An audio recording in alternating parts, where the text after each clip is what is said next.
புரிஞ்சுக்க முடியுமா அப்படின்னு சொன்னா அது சாத்தியமே இல்லாத ஒண்ணு. அது மாதிரி தான் என்னுடைய நிலைமை. குருமராஜோடைய குணங்கள், அவருடைய பெருமைகள் அப்படிங்கிறது வந்து ஒரு மலையளவு இருக்கக்கூடியது. நான் சாதாரணமான ஒரு எறும்பு. அந்த எறும்பு அப்படின்னு சொல்றதுல கூட அவருடைய திருவடியை விட்டு ரொம்ப தூரத்துல இருக்கக்கூடிய ஒரு அபாக்கியசாலியான ஒரு எறும்பு நான். என்னால் எவ்வளவு தூரம் வந்து குருவை வந்து புகழ முடியும்னு எனக்கு வந்து தெரியல.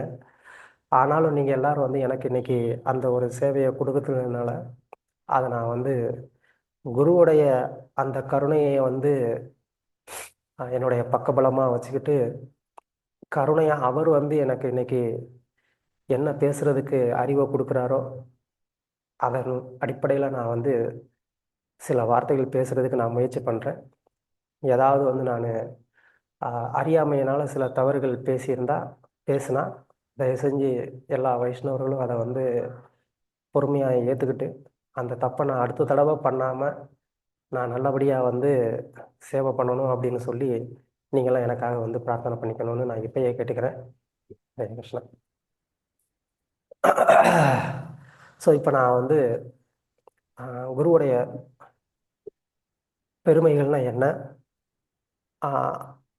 அவர் எப்படி வந்து சாஸ்திரம், அப்புறமா வந்து அவருடைய குரு மற்றும் ஆச்சாரியர்கள் இவங்களுடைய வாழ்க்கைக்கு முரண்படாம எப்படி அவருடைய வாழ்க்கை இருக்கு அப்படிங்கிறதுக்கு சில உதாரணங்களை வந்து நம்ம பார்க்க போறோம்.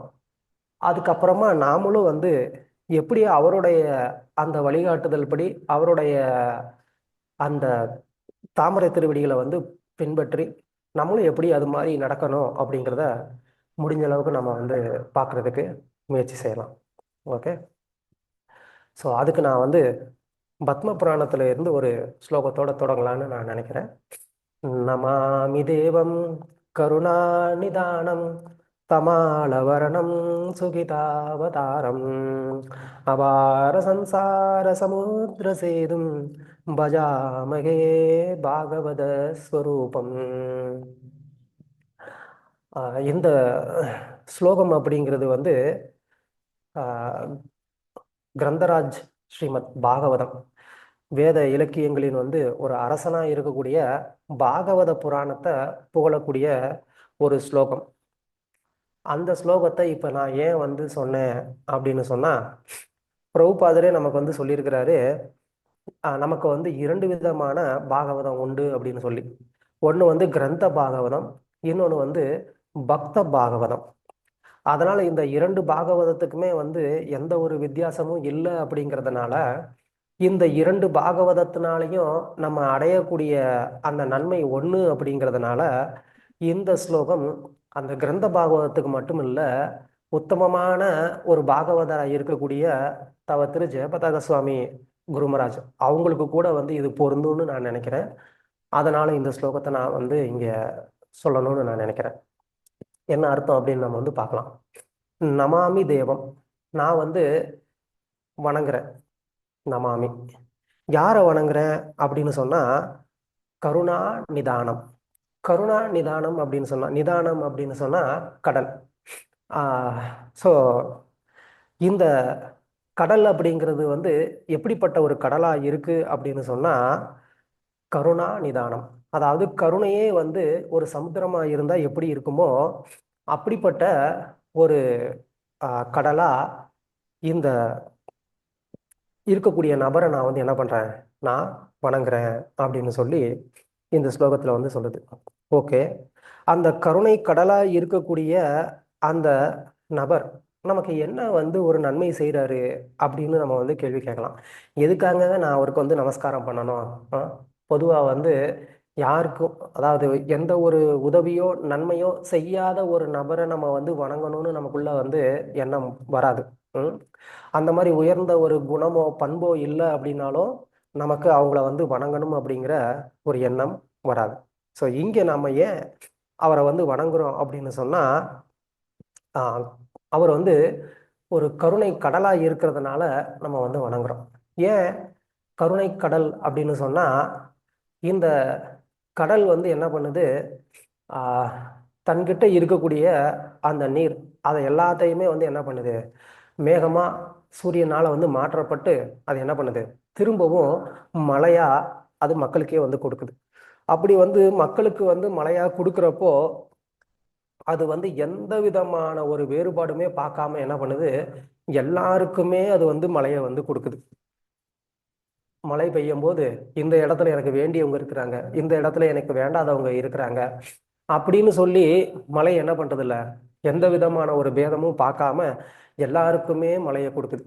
ஸோ அது மாதிரி இந்த கருணை கடல் என்ன பண்றாரு அப்படின்னு சொன்னா, இவங்க வந்து எனக்கு வேண்டினவங்க இவங்க வேண்டாதவங்க அப்படின்னு எந்த விதமான ஒரு பேதமும் இல்லாம எல்லாருக்குமே வந்து அந்த ஒரு கருணையை கொடுக்கறதுனால, ம், இன்னும் சொல்ல போனா அவங்களுடைய அந்த நிலைமைக்கு ஏத்த மாதிரி வந்து ஆஹ் அவங்களுக்கு போய் வந்து கருணையை எப்படியாவது வந்து கொடுக்கணும்னு நினைக்கிறது.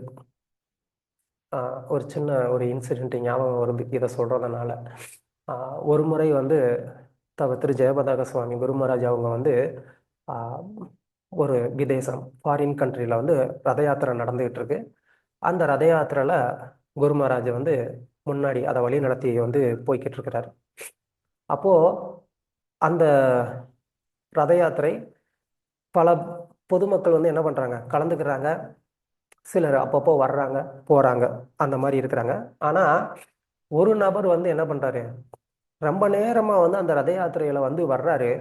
ஆனா அவர் வந்து ஜெகநாதருடைய அந்த ரதத்தினுடைய வடத்தை பிடிச்சு என்ன பண்ண மாட்டேங்கிறாரு, இழுக்க மாட்டேங்கிறாரு. அதை பார்த்து குருமராஜருக்கு வந்து வருத்தம்.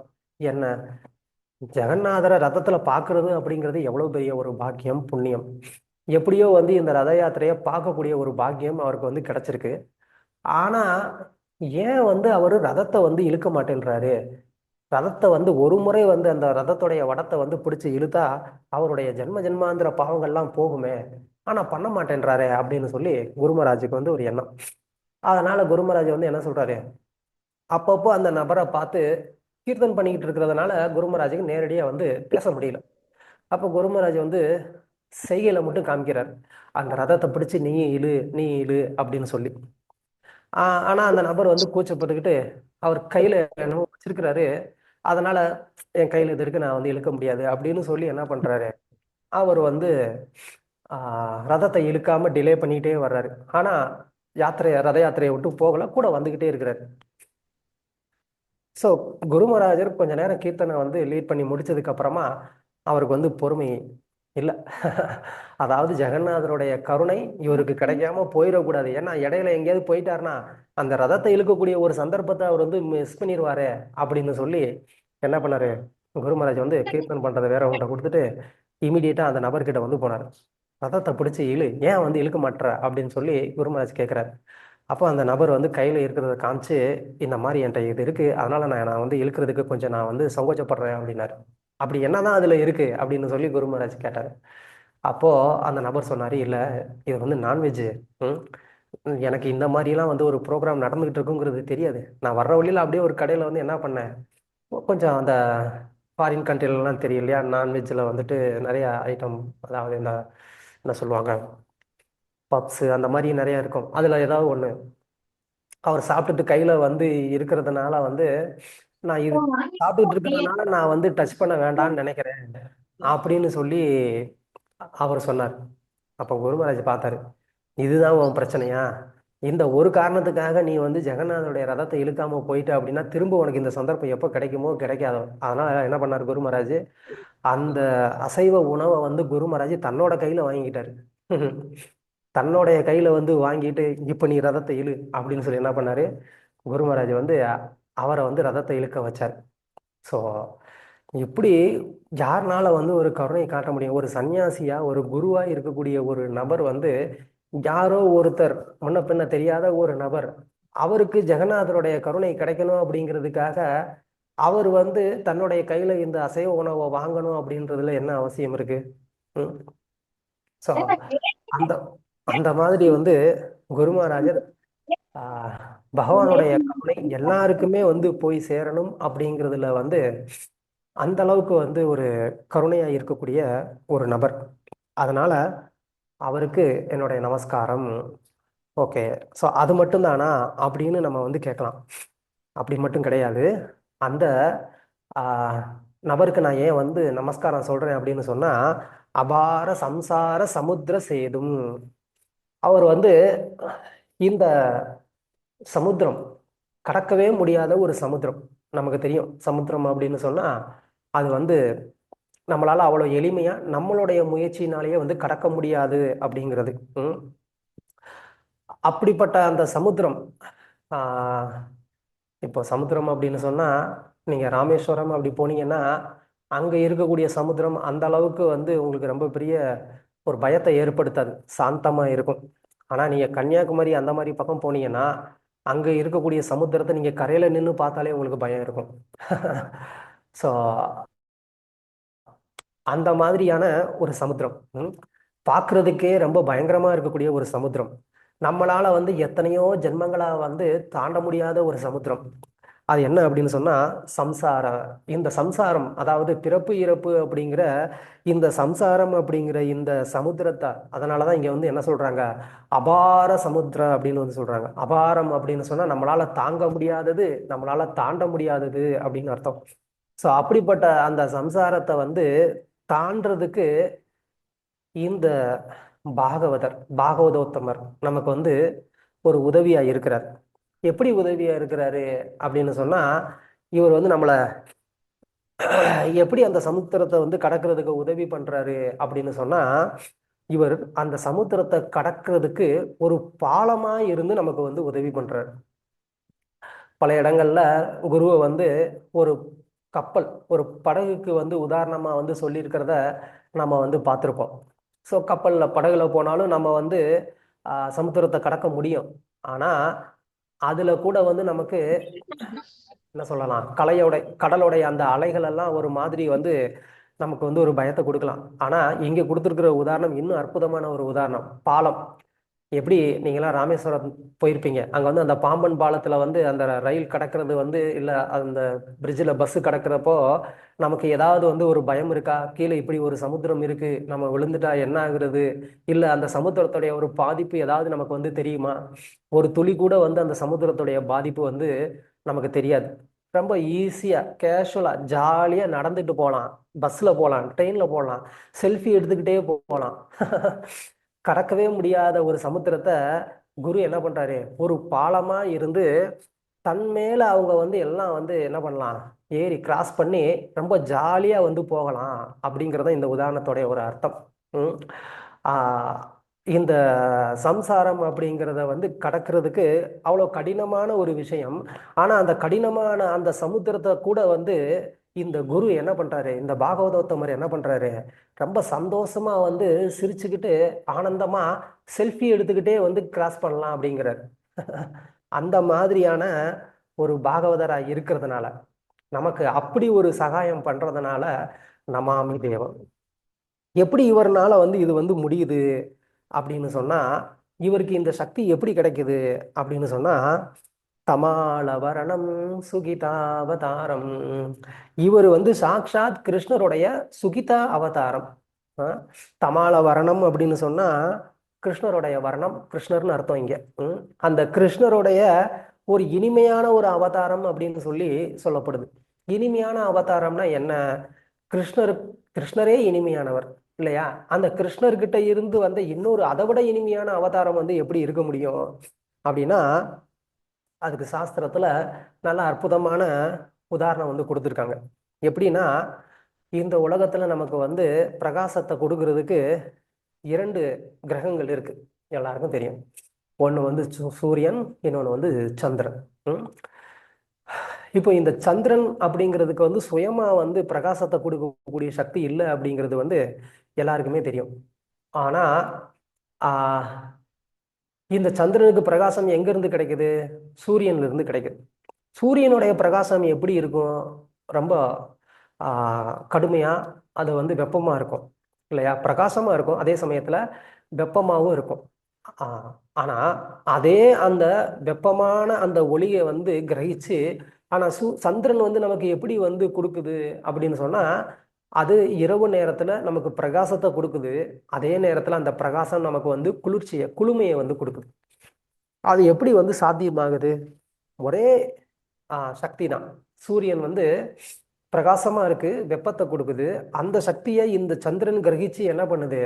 அது வந்து குளிர்ச்சியா அது வந்து நமக்கு வந்து கொடுக்குது.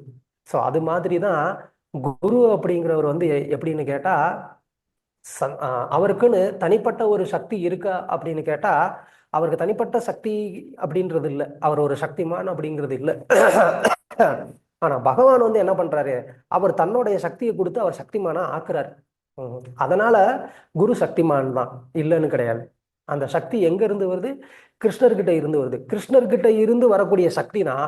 ஆனா அதே சக்தியை அந்த குரு நம்ம கிட்ட வெளிப்படுத்தும் போது எப்படி வெளிப்படுத்துறாரு? ரொம்ப குளுமையா, இனிமையா அதை வந்து வெளிப்படுத்துறாரு. ஸோ அப்படி வந்து வெளிப்படுத்தி என்ன பண்றாரு? இந்த சம்சாரம், அபார சம்சாரம், கடக்க முடியாத ரொம்ப பயங்கரமான இந்த சம்சாரத்தை ரொம்ப சந்தோஷமா இனிமையா அதை கடக்கிறதுக்கு அவர் வந்து உதவி பண்றாரு. ஸோ நம்ம குருமராஜ் வந்து அவர் எப்படிப்பட்ட ஒரு கஷ்டமான ஒரு சூழ்நிலையில வெளிப்படையா பார்க்குறப்போ நமக்கு அப்படி ஒரு கஷ்டமான பல சூழ்நிலைகள்ல அவர் இருந்தா கூட வெளியில வந்து என்னைக்குமே வந்து குருமராஜர் வந்து தன்னுடைய கஷ்டத்தை அப்படி வந்து ஒரு கோபமா அவர் வந்து வெளிப்படுத்தினது வந்து கிடையாது. தன்னை சுற்றி இருக்கிறவங்க யாருமே வந்து அந்த ஒரு சோகத்தினால பாதிக்கப்பட முடியாம அவர் வந்து பார்த்துப்பார். பொதுவா வந்து நோய்வாய்ப்பட்டிருக்கிறவங்களுக்கு நம்ம தான் வந்து போய் ஆறுதல் சொல்லணும். ஆனா குருமராஜ் என்ன பண்றாரு? அவர் கூட இருக்கிறவங்க எல்லாருக்கும் அவர் ஆறுதல் சொல்லிட்டு அவங்களெல்லாம் சந்தோஷமா வச்சுக்கிறாரு. ஆஹ் அது மட்டும் இல்லாம தன் கூட இருக்கிறவங்க யாரையுமே வந்து எந்த விதத்திலையுமே வந்து ஆஹ் நம்ம வந்து தோத்துட்டோம், இல்ல நம்ம வந்து முடியாது ஆஹ் அப்படின்ற ஒரு மனசை என்னைக்குமே வர்றதுக்கு குருமராஜ் வந்து விடவே மாட்டார். ஸோ கூட இருக்கிற எல்லாரையுமே வந்து அந்த சூழ்நிலையவே வந்து மறக்கடிச்சு அவங்களெல்லாம் வந்து சந்தோஷமா வச்சுப்பார். இது ஒரு அற்புதமான ஒரு குணம். நம்ம வீட்டில் நமக்கு ஏதாவது சின்ன பிரச்சனை வந்தது அப்படின்னு சொன்னா, கணவன் மனைவி கிடையில ஏதோ ஒரு பிரச்சனை வந்தது அப்படின்னு சொன்னா, அந்த பிரச்சனையை நாம வந்து என்ன பண்ணுவோம்? உடனடியா வந்து குழந்தைங்களுக்கு மேலதான் நம்ம வந்து காமிப்போம், இல்லையா? குழந்தைங்களுக்கு மேல வந்து காமிப்போம். அவங்கள வந்து திட்டுறது, அடிக்கிறது, இல்லைன்னா வந்து குழந்தைங்க இல்லைன்னா சமையல், இந்த ரெண்டுல தான் நம்மளுடைய கோபத்தை வந்து காமிப்போம். ஒத்துக்கிறீங்களா? உண்மையா இல்லையா? சொல்லுங்க. உண்மைதாங்க பிரபு. நம்மளுடைய ஒரு சூழ்நிலைய கண்டிப்பா நம்ம வந்து என்ன பண்ணுவோம்? மற்றவர்கள்கிட்ட நம்ம வந்து காமிப்போம். ஆனா குருமராஜ் அந்த மாதிரி என்னைக்குமே வந்து காட்டினது கிடையாது. ஸோ குருமராஜோட எனக்கு ஏற்பட்ட ஒரே ஒரு சின்ன அனுபவம் என்ன அப்படின்னு சொன்னா, 2014 இல்லை 15 இருக்கலாம். குருமராஜ் வந்து சென்னையில் வந்து ட்ரீட்மெண்ட்காக வந்திருந்தாங்க. அப்போ சென்னையிலுக்கு வந்தாலே குருமராஜ் யாரோடைய வீட்டில் தங்குவாங்களோ அந்த வீட்டில் தான் வந்து தங்கியிருந்தாங்க. எனக்கு சேவை பண்ணுறதுக்கு வந்து ஒரு சின்ன பாக்கியம் வந்து கிடைச்சது. அப்போது என்ன என்னுடைய சேவை அப்படின்னு சொன்னால், குருமராஜ் நைட் வந்து டின்னர் எடுத்துக்கிட்டு இருக்கிறாங்க. ஸோ குருமராஜ் வந்து அவங்களே வந்து எடுத்து சாப்பிட்றதுக்கு வந்து முயற்சி பண்ணிக்கிட்டு இருக்கிறாங்க. கொஞ்சம் கஷ்டம் குருமராஜுக்கு அந்த மாதிரி எடுத்து சாப்பிட்றது. ஸோ அந்த சமயத்தில் வந்து என்னாகும் அப்படின்னு சொன்னால், அவங்க எடுத்து சாப்பிடும்போது அந்த ஸ்பூன்ல இருந்து அந்த உணவு வந்து கீழே விழுகலாம். அப்போ என்னுடைய சேவை என்ன அப்படின்னு சொன்னால், குருமராஜ் பக்கத்தில் நின்றுட்டு அந்த உணவு வந்து குருமராஜுக்கு மேலே படாமல் நான் வந்து என்ன பண்ணணும்? ஒரு பவுலில் வந்துட்டு நான் வந்து பிடிக்கணும், கேட்ச் பண்ணணும். இதுக்கு வந்து காம்படிஷன் கியூவில் வந்து ஆளுங்க நிற்கிறாங்க. குருமராஜ் வந்து சாப்பிடும்போது அப்படி நான் வந்து மிஸ் பண்ணிட்டேன் அப்படின்னு சொன்னால் எனக்கு அந்த சர்வீஸ் வந்து போயிடும். அது வந்து நெக்ஸ்ட் டிஓடிக்கு வந்து போகும். அப்போ அவங்க வந்து என்ன பண்ணணும்? அதை சர்வீஸ் வந்து பண்ணுவாங்க. ஸோ எப்படியோ எனக்கு அந்த சேவை வந்து கிடைச்சது. நான் குருமராஜுக்கு பக்கத்தில் நின்று நான் அப்படியே பவுல் எடுத்துட்டு நின்று வெயிட் பண்ணிக்கிட்டு இருக்கிறேன். குருமராஜ் சாப்பிடும் போதும் சுற்றி டிவோட்டிஸ் இருப்பாங்க. நிறைய பேர் கூட வந்து பேசிக்கிட்டு இருப்பாங்க, டிஸ்கஷன் நடக்கும். ஸோ பேசிக்கிட்டே வந்து குரு மகாராஜ் எப்போ எடுப்பாங்க எப்போ சாப்பிடுவாங்க அப்படிங்கிறது நமக்கு வந்து சொல்ல முடியாது. அப்போ நான் என்ன பண்ணணும் அப்படின்னு அலர்ட்டாக வந்துட்டு பக்கத்துலேயே பவுல் வச்சுட்டு நான் வந்து வெயிட் பண்ணிக்கிட்டு இருக்கணும். ஸோ குரு மகாராஜ் அப்படியே பேசிகிட்டே இருப்பாங்க. வேணும்னே குரு மகாராஜ் என்ன பண்ணுவாங்கன்னா ஒரு ஸ்பூன் அப்படி ஒரு ஸ்பூன் வந்து எடுத்துட்டு சாப்பிட்ற மாதிரி இப்படியே கொண்டு வருவாங்க. இப்படி போவார், இப்படி போவார், இப்படி போவார், சாப்பிட மாட்டார். நான் என்ன பண்ணணும், அந்த பவுலை எடுத்துட்டு நான் அவர் ஸ்பூன் எடுத்துட்டு எந்த பக்கம்லாம் போகிறாரோ அப்படியே நானும் வந்து எப்படி வந்து ஒரு ஊஞ்சலில் வந்து இப்படி இப்படி ஆடிக்கிட்டு இருக்குமோ அது மாதிரி நான் என்ன பண்ணணும், அந்த பவுலில் வந்துட்டு எடுத்துட்டு அவர் பின்னாடி இப்படியே நானும் வந்து ஆடிக்கிட்டே இருக்கணும். அப்புறம் சாப்பிட மாட்டார். ஸோ பக்கத்தில் இருக்க டிசேபிள் சொல்லுவாங்க, குரு மகாராஜ் லேட் ஆகுது, நீங்கள் வந்து சாப்பிடணும், லேட் ஆகுது அப்படின்னு சொல்லுவாங்க. சரி அப்படின்னு சொல்லிட்டு என்ன பண்ணுவார், திரும்ப வந்து சாப்பிட்றதுக்கு போவார். அப்புறமா திரும்பவும் வந்து அதே மாதிரியே பண்ணுவார். அப்புறமா நான் இப்படி இப்படி கொண்டு போயிட்டே இருக்கிறப்ப என்ன பண்ணுவார், ஃபாஸ்ட்டாக ஒரு பக்கமாக வந்துட்டு டப்புனு வேணும்னே கீழே போட்டுருவார். உடனே குருமராஜ் சொல்லுவார், ஐயோ மிஸ் பண்ணிட்டான், அவுட் அப்படின்னு சொல்லுவார். அப்போ நான் சொன்னேன், குருமராஜ் நான் ரொம்ப ரொம்ப புதுசு, இந்த மாதிரி திவ்யமான லீலைகள்லாம் நான் பார்த்ததில்ல, எனக்கு இதெல்லாம் வந்து அனுபவம் இல்லை, தயவு செஞ்சு இன்னொரு ஒரு சான்ஸ் கொடுங்க அப்படின்னு சொல்லி நான் கேட்டேன். குரு பக்கத்தில் இருக்கிறவங்கெல்லாம் குரு மகாராஜ் பார்த்தார். என்ன பண்ணலாம் அப்படின்னு சொல்லி குரு மகாராஜ் கேட்டார். ஸோ பக்கத்தில் இருந்த பக்தர்கள் வந்து ரொம்ப கருணையா இன்னொரு சான்ஸ் கொடுக்கலாம் குரு மகாராஜ் அப்படின்னாங்க. சரி அப்படின்னு சொல்லிட்டு திரும்பவும் கொஞ்ச நேரம் அப்படியே பேசிகிட்டே இருப்பார். அப்புறம் ஒரு ஸ்பூன் வந்து பர்ஃபெக்டாக எடுத்து சாப்பிட்ருவாரு. அதுக்கப்புறமா வந்து திரும்ப வந்து எடுத்து என்ன பண்ணுவார், சாப்பிடாம அப்படியே வந்து அலக்கழிப்பார்.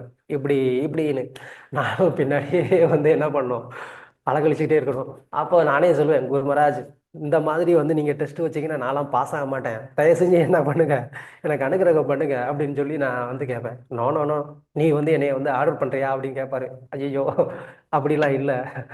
அப்புறம் குரு மகாராஜ் வந்து என்ன பண்ணுவார், திரும்பவும் வேணும்னே வந்து என்ன பண்ணுவார், நான் மிஸ் பண்ணுற மாதிரியே வந்து அந்த ஃபுட்டை வந்து கீழே போட்டுருவார். குரு மகாராஜ் திரும்ப வந்து சொல்லுவா, இவன் அவுட் ஆயிட்டான், இவன் அவுட் ஆயிட்டான், யூஸ்லெஸ் அப்படின்னு சொல்லுவார். உண்மைதான், நம்ம யூஸ்லெஸ் தான். ஸோ அப்புறம் திரும்ப வந்து நான் கேட்டேன், குரு மகாராஜ் தயவு செஞ்சு இன்னொரு ஒரு சான்ஸ் கொடுங்க, நான் எப்படினாலும் வந்து சக்ஸஸ் பண்ணிடுவேன் அப்படின்னு சொல்லி. குரு மகாராஜ் திரும்பவும் பக்கத்தில் இருக்கிறவங்கலாம் பார்த்தாங்க. சரி இன்னொரு சான்ஸ் கொடுங்க அப்படின்னு சொன்ன உடனே சரி ஓகே ட்ரை பண்ணி பார்க்கலாம் அப்படின்னு சொல்லி திரும்பவும் வந்து ஒரு சான்ஸ் வந்து கொடுத்தாங்க. ஸோ அந்த மாதிரி வந்து திரும்பவும் கொடுத்த அந்த சான்ஸில் குரு மகாராஜ் வந்து எப்படினாலும் நான் வந்து மிஸ் பண்ண வைக்கணும் அப்படின்னு சொல்லி ட்ரை பண்ணார். அதுக்கப்புறமா வந்து பக்கத்தில் இருந்த பக்தர்களே வந்து சொன்னாங்க, நீங்கள் இந்த மாதிரி டெஸ்ட் வச்சு அவன் பாஸ் ஆக மாட்டான் குரு மகாராஜ், தயவு செஞ்சு விட்டுருங்க, அவன் சர்வீஸ் பண்ணட்டும் அப்படின்னு சொல்லி சொன்னதுனால குரு மகாராஜ் சரி உனக்கு வந்து வைஷ்ணவர்களுடைய கருணையெல்லாம் இருக்கிறதுனால நீ வந்து தப்பிச்ச அப்படின்னு சொல்லி குரு மகாராஜ் என்ன பண்ணாங்க, நார்மலாக வந்து எடுத்து சாப்பிட்டாங்க. எனக்கு வந்து அந்த அன்னைக்கு குரு மகாராஜுடைய டின்னர் முடிகிற வரைக்கும் அவர் பக்கத்தில் நின்று அந்த ஒரு சேவை செய்யக்கூடிய ஒரு பாக்கியம் வந்து எனக்கு கிடைச்சது. அதனால இது இது மாதிரி வந்து யாருனால வந்து பண்ண முடியும், அவருடைய நிலைமை எப்படி இருக்கு. அப்படி ஒரு நிலைமையில இருந்தா கூட குரு மகாராஜ் வந்து என்ன பண்றதில்ல, அந்த ஒரு உணர்வை யாருக்குமே வந்து கொடுக்கறது கிடையாது. பக்கத்துல இருக்கிறவங்க எல்லாரும் வந்து அவங்க நிஜமாவே வந்து ஒரு வைகுண்டத்துல இருக்கிறதா தான் வந்து ஃபீல் பண்ணுவாங்க. அங்க அவங்களுடைய எந்த ஒரு கவலை துக்கம் எதுவுமே வந்து அவங்களுக்கு ஞாபகம் இருக்காது, குரு மகாராஜை மட்டுமே பார்ப்பாங்க. குரு மகாராஜ் அந்த மாதிரி அவங்களுக்கெல்லாம் வந்து ஒரு வைகுண்டத்துடைய ஒரு ஃபீலிங்கை வந்து கொடுத்துருவார். ஸோ இது யாருனால வந்து பண்றதுக்கு முடியும்? ம்? இதுதான் வந்து சுகிதா அவதாரம். கிருஷ்ணர் கூட வந்து சில நேரத்துல வந்து என்ன பண்றாரு, கஷ்டப்படுத்திடுறார். கோபியர்களை எந்த மாதிரி கஷ்டப்படுத்தினார் பிரிஞ்சு. ம் ஆனா குரு மகாராஜ் வந்து என்ன பண்றது இல்ல, அந்த மாதிரி தன்னுடைய சீடர்களை எப்பயுமே வந்து கஷ்டப்பட விடுறது இல்ல, வருத்தப்படுறதுக்கு விடுறது கிடையாது. ஆஹ் என்ன சொல்லலாம், பிரபுபாதர் வந்து ஒரு வாட்டி ஒரு வெஸ்டர்ன் கண்ட்ரில ஒரு டெம்பிள்ல வந்து இருந்தார். பிரபுபாதர் நைட்டு வந்து புக் டிரான்ஸ்லேஷன் பண்றது எல்லாருக்குமே வந்து தெரியும். அப்படி அவர் வந்து டிரான்ஸ்லேஷன் பண்ணிட்டு இருக்கக்கூடிய சமயத்துல எல்லாருமே தூங்கிட்டாங்க, ஒருத்தர் மட்டும் வந்து சர்வீஸ்க்கு வந்து இருக்கிறாரு. அப்போ பிரபுபாதர் டிரான்ஸ்லேஷன் பண்ணிட்டு இருக்கக்கூடிய சமயத்துல ஒருத்தர் வந்து அழுகிற மாதிரி வந்து ஒரு சவுண்டு கேட்டது. யாரு இந்த நேரத்துல வந்து அழுகிறா அப்படின்னு சொல்லி பிரபுபாதர் வெளியில வந்து பார்த்தா அந்த டிவோட்டி வந்து அழுதுட்டு இருக்கிறாரு. அப்போ பிரபுபாதர் வந்து கேட்கிறாரு, ஏன்பா அழுகிற, என்ன விஷயம்? உன்னுடைய குருவா நான் இங்க இருக்கிறப்போ நீ அழுக வேண்டிய அவசியம் என்ன இருக்கு? ஆ ஒரு குரு இருக்கிற சமயத்துல ஒரு சிஷ்யனுக்கு அழுகிறதுக்கான ஒரு சந்தர்ப்பமே இருக்கக்கூடாது. அப்படி இருந்தா நான் ஏன் உனக்கு குருவா நான் இங்க இருக்கணும்? உனக்கு என்ன பிரச்சனைனாலும் என்கிட்ட சொல்லு அப்படின்னு சொல்லி பிரபுபாதர் வந்து சொன்னாராம். ஸோ அதை அப்படியே குரு மகாராஜ் வந்து இப்போ வரைக்கும் வந்து டிட்டோ வந்து ஃபாலோ பண்றாரு. என்ன அப்படின்னு கேட்டா, நான் இருக்கிற வரைக்கும் என்னுடைய டிசைபிள்ஸ் யாருமே வந்து என்ன பண்ணக்கூடாது, ஒரு துளி கூட அவங்க வந்து வருத்தப்படக்கூடாது, அழுகக்கூடாது. அவங்க எல்லாருடைய பிரச்சனையும் எனக்கு என்னன்னு தெரியணும். அவங்க எல்லாருக்கும் நான் எந்த விதத்துலலாம் நான் வந்து உதவி பண்ண முடியுமோ அந்த விதத்துலலாம் நான் உதவி பண்றதுக்கு ரெடியா இருக்கிறேன் அப்படின்னு சொல்லி நம்ம எல்லாருக்குமே தெரியும். ரீசெண்டா குரு மகாராஜ் அது எப்படி எல்லார்கிட்டையுமே கான்டாக்ட்ல இருக்கிறதுக்காக எல்லார்கிட்டையுமே வந்து ஃபோன் நம்பர், இமெயில் ஐடி எல்லாமே வாங்கி குரு மகாராஜ் வந்து பர்சனலா ஒவ்வொருத்தவங்களுக்கும் ஹெல்ப் பண்றதுக்கு வந்து முயற்சி எடுத்தாங்க அப்படிங்கிறது நம்ம எல்லாருக்குமே வந்து தெரியும். ஸோ இந்த மாதிரி வந்து யாருனால பண்ண முடியும்? யாரோ ஒரு ரெண்டு டிசைபிள்ஸ் தான், இல்லைன்னா வந்து ஒரு 100, 500, 1000னா 50,000 டிசைபிள்ஸ். அந்த 50,000 பேரும் குருவா நான் இருக்கிற வரைக்கும் யாரும் வந்து அவங்க கலங்கக்கூடாது, கஷ்டப்படக்கூடாதுன்னு நினைக்கக்கூடிய அந்த ஒரு ஆஹ், அதை என்ன சொல்லலாம், அது ஒரு பவர், வில் பவர்னே சொல்லலாம். ஏன்னா அப்படி அவ்வளவு பேரையுமே வந்து கண்ட்ரோல்ல வச்சிருந்து அவங்கள எல்லாமே வந்து அவங்கள காப்பாத்துறது அப்படிங்கிறது அவ்வளவு சுலபமான ஒரு விஷயமே வந்து கிடையாது. ஸோ அதனால ஸோ குரு மகாராஜர் வந்து அவர் அப்படி ஒரு நிலைமையில இருந்தா கூட வந்து என்ன பண்றாரு, எல்லாரையுமே வந்து சந்தோஷமா இருக்க வைக்கிறதுக்கு முயற்சி பண்றாரு. ஸோ இது ஆஹ், குரு மகாராஜருக்கு நான் பத்ம புராணத்துல இருக்கக்கூடிய இந்த ஸ்லோகத்தின் மூலமா நான் செலுத்தக்கூடிய ஒரு காணிக்கை, ஒரு வந்தனம். ஸோ அதை விட்டுட்டு நம்ம இன்னும் பார்க்க வேண்டிய அநேகமான குணங்கள் வந்து இருக்கு. சாஸ்திரத்துல குரு அப்படின்னு சொன்னா அந்த குரு வந்து ஸ்ரோத்ரியம் பிரம்மனிஷ்டம் அப்படின்னு வந்து சொல்லப்பட்டிருக்கு. ஸ்ரோத்ரியம் பிரம்மனிஷ்டம் அப்படின்னு சொன்னா என்ன அர்த்தம் அப்படின்னு சொன்னா, ஒரு குரு அப்படிங்கிறவர் வந்து ஆஹ் சாஸ்திரங்களை அவர் முறையா படிச்சிருப்பாரு, அவருடைய குரு கிட்ட இருந்து கேட்டிருப்பாரு. அதுக்கப்புறமா பிரம்மனிஷ்டம் அப்படின்னு சொன்னா அதுல அவர் வந்து நிலையா உறுதியா இருப்பாரு அப்படிங்கிறது அர்த்தம். ஸோ இங்க பிரம்மனிஷ்டம் அப்படின்னு சொன்னா பிரம்மம் அப்படின்னு சொன்னா கிருஷ்ணர். நமக்கு வந்து பாகவதத்துல தெரியும், வதந்தி தத் தத்துவவித தத்துவம் யஜ்ஞானம் அத்வயம் பிரம்மேதி பரமாத்மேதி பகவான் எதி சத்யதே. பிரம்மம் அப்படின்னாலே பகவான் கிருஷ்ணர் தான். அப்போ பிரம்மனிஷ்டம் அப்படின்னு சொன்னா என்ன அர்த்தம் அப்படின்னு சொன்னா, இந்த பிரம்மம் அப்படிங்கிறதுக்கு 3 பொருள் வந்து நம்ம எடுக்கலாம். ஸோ வேதத்துக்கும் பிரம்மம்னு அர்த்தம், கிருஷ்ணருக்கும் பிரம்மம்னு அர்த்தம், சாட்சாத் கிருஷ்ணருடைய ஒரு அம்சமா இருக்கக்கூடிய குருவையும் பிரம்மம்னு சொல்லலாம். ஓகே, அதாவது நம்மளுடைய குருவுடைய குரு அவருடைய ஒரு உணர்வுல ஸ்திரமா இருக்கிறதுக்கு பேரு பிரம்மனிஷ்டம் அப்படின்னு பேரு. கிருஷ்ணருடைய உணர்வையும் ஸ்திரமா இருக்கிறதுக்கு பிரம்மனிஷ்டம்னு பேரு. வேதத்துல சொல்லப்பட்டிருக்கிற விஷயத்த அப்படியே கடைபிடிக்கிறதுக்கும் பிரம்மனிஷ்டம்னு பேரு. நம்மளுடைய குருவுடைய வார்த்தைய அப்படியே கடைபிடிக்கிறதுக்கு பேரும் பிரம்மனிஷ்டம்னு பேரு. இப்ப இந்த 3மே வந்து குரு மகாராஜ் எப்படி வந்து பண்ணாரு அப்படிங்கிறத நாம வந்து பார்க்கலாம். அவருடைய வாழ்க்கையில இருந்து பல உதாரணங்கள்ல இருந்து நம்ம வந்து பார்க்க முடியும். ஸோ குரு மகாராஜர் வந்து கௌரங்கா கௌரங்கா கௌரங்கா கௌரங்கான்னு வந்து எப்பயுமே வந்து சத்தமா சொல்லுவார், எல்லாரையும் சொல்ல வைப்பார். அதுக்கு காரணம் என்னன்னு யாருக்காவது தெரியுமா? ஏன் குரு மகாராஜர் அந்த மாதிரி வந்து சொல்றாரு, சொல்ல வைக்கிறாரு அப்படின்னு? தெரியாதுங்க பிரபு. யாராவது? பக்தர்களுக்கு கருணை கொடுக்கிறார், அதனால. ஹரே கிருஷ்ணா. ஹரே கிருஷ்ணா. சொல்லுங்க.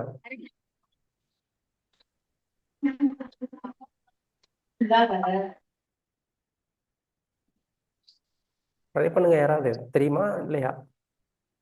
ஒரு துன்பமான சூழ்நிலையில கூட கௌரங்கான்னு கூப்பிட்டா நம்மளோட பிரச்சனைகள்லாம் தீந்துரும் அப்படின்னு சொல்லியிருக்காங்க பிரபு. ஆஹா. ஹரே கிருஷ்ணா பிரபு.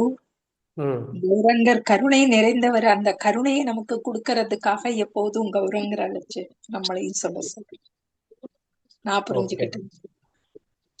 Okay good.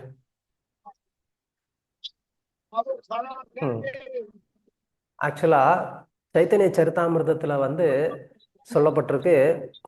கிருஷ்ணதாச கவிராஜர் வந்து சொல்றார், பகவானுடைய நாமத்தை யாருக்குமே வந்து நேரடியா சொல்றதுக்கு வந்து தகுதியோ அருகதையோ இல்லை.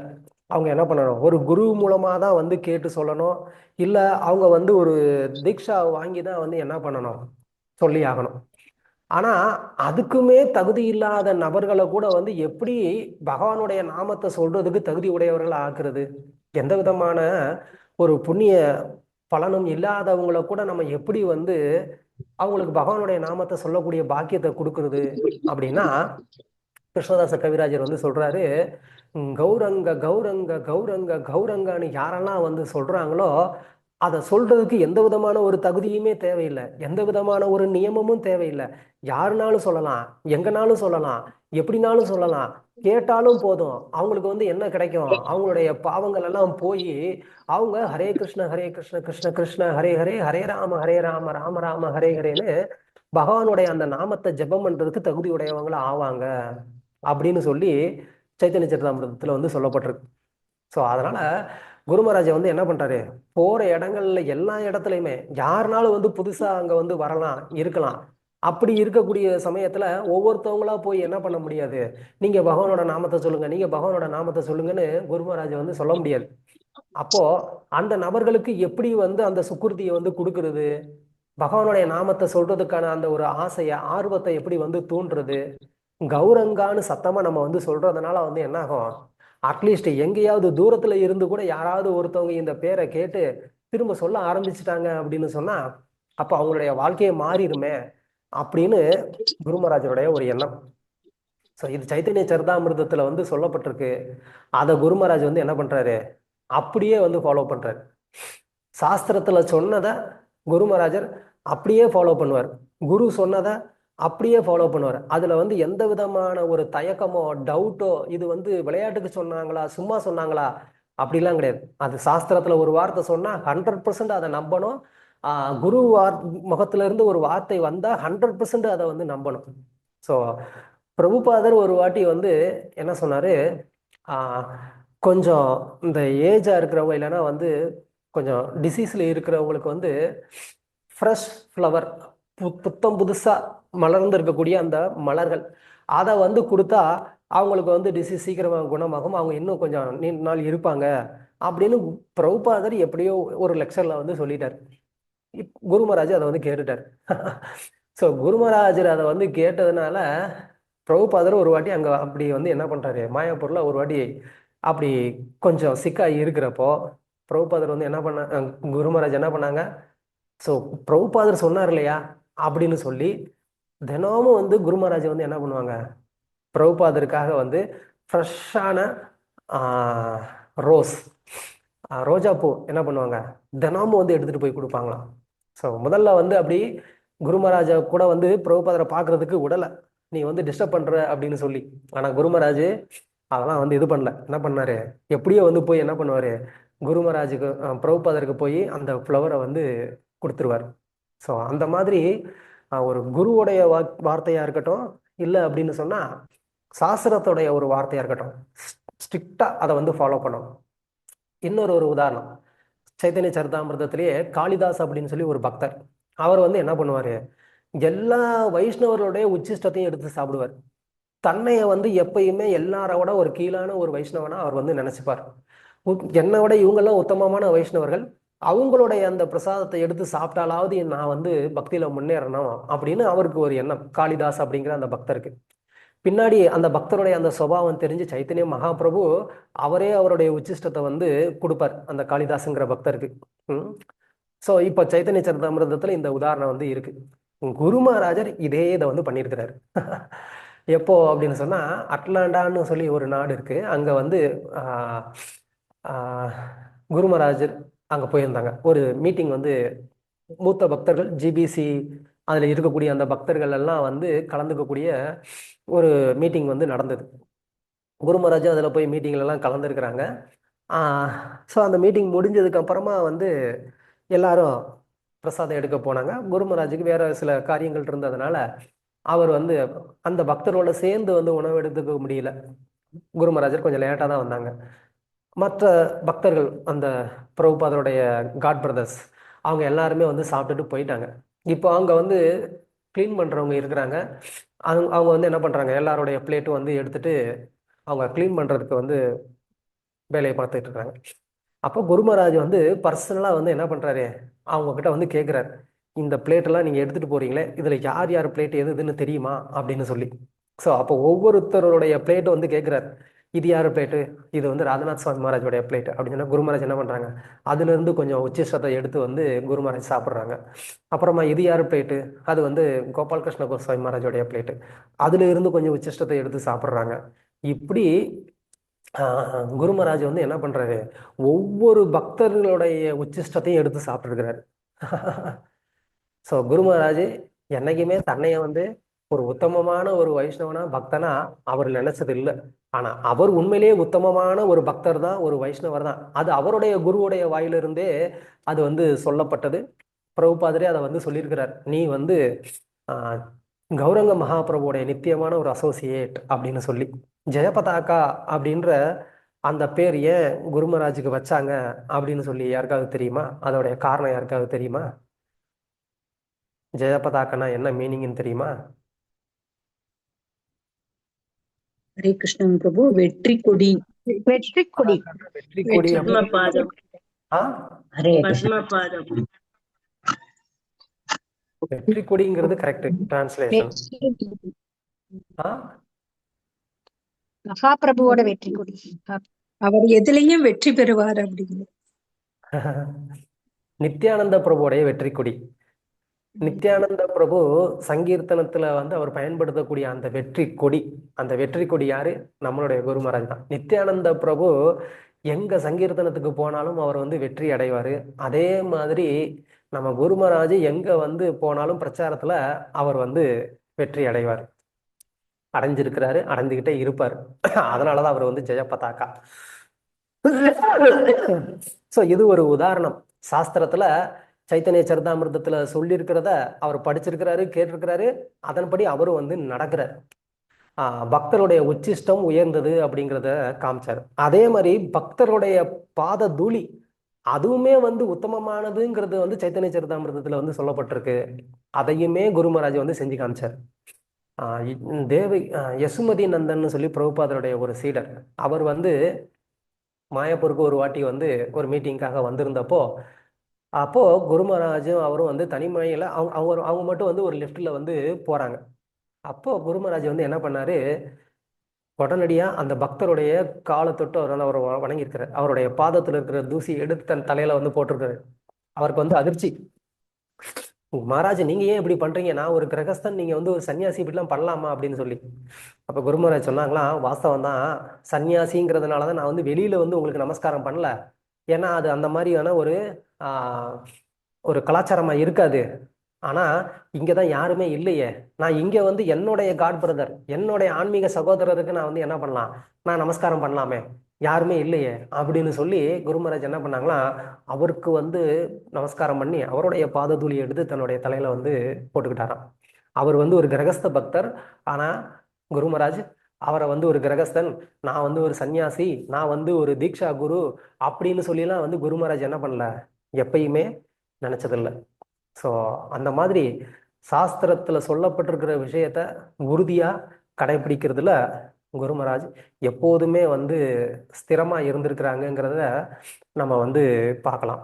அதே மாதிரி குருவுடைய ஆக்ஞா, குருவுடைய வார்த்தையும் வந்து ஸ்திரமா கடைபிடிக்கிறதுல எந்த அளவுக்கு தீவிரமா செயல்பட்டுக்கிட்டு இருக்கிறாரு அப்படிங்கிறத இப்போ வரைக்கும் நம்ம வந்து பார்த்துக்கிட்டு இருக்கிறோம்.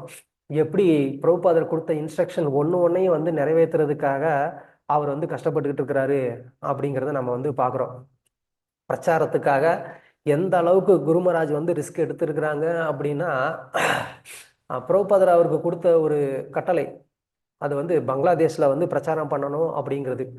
அந்த பங்களாதேஷ்ல வந்து கிருஷ்ண பக்தியை பிரச்சாரம் பண்றதுக்காக குருமராஜ் எடுத்திருக்கக்கூடிய அந்த ரிஸ்க் வந்து அநேகம் நீங்க ஆல்ரெடி நிறைய பக்தர்கள்ட்ட இருந்து கேட்டுக்கலாம். பட் நான் வந்து குரு பிரசங்கால இருந்து நான் படித்த ஒரு லீலை, குருமராஜோடைய டைரியில அவரே எழுதியிருந்த ஒரு லீலை, அது நான் வந்து சொல்லலாம்னு நினைக்கிறேன்.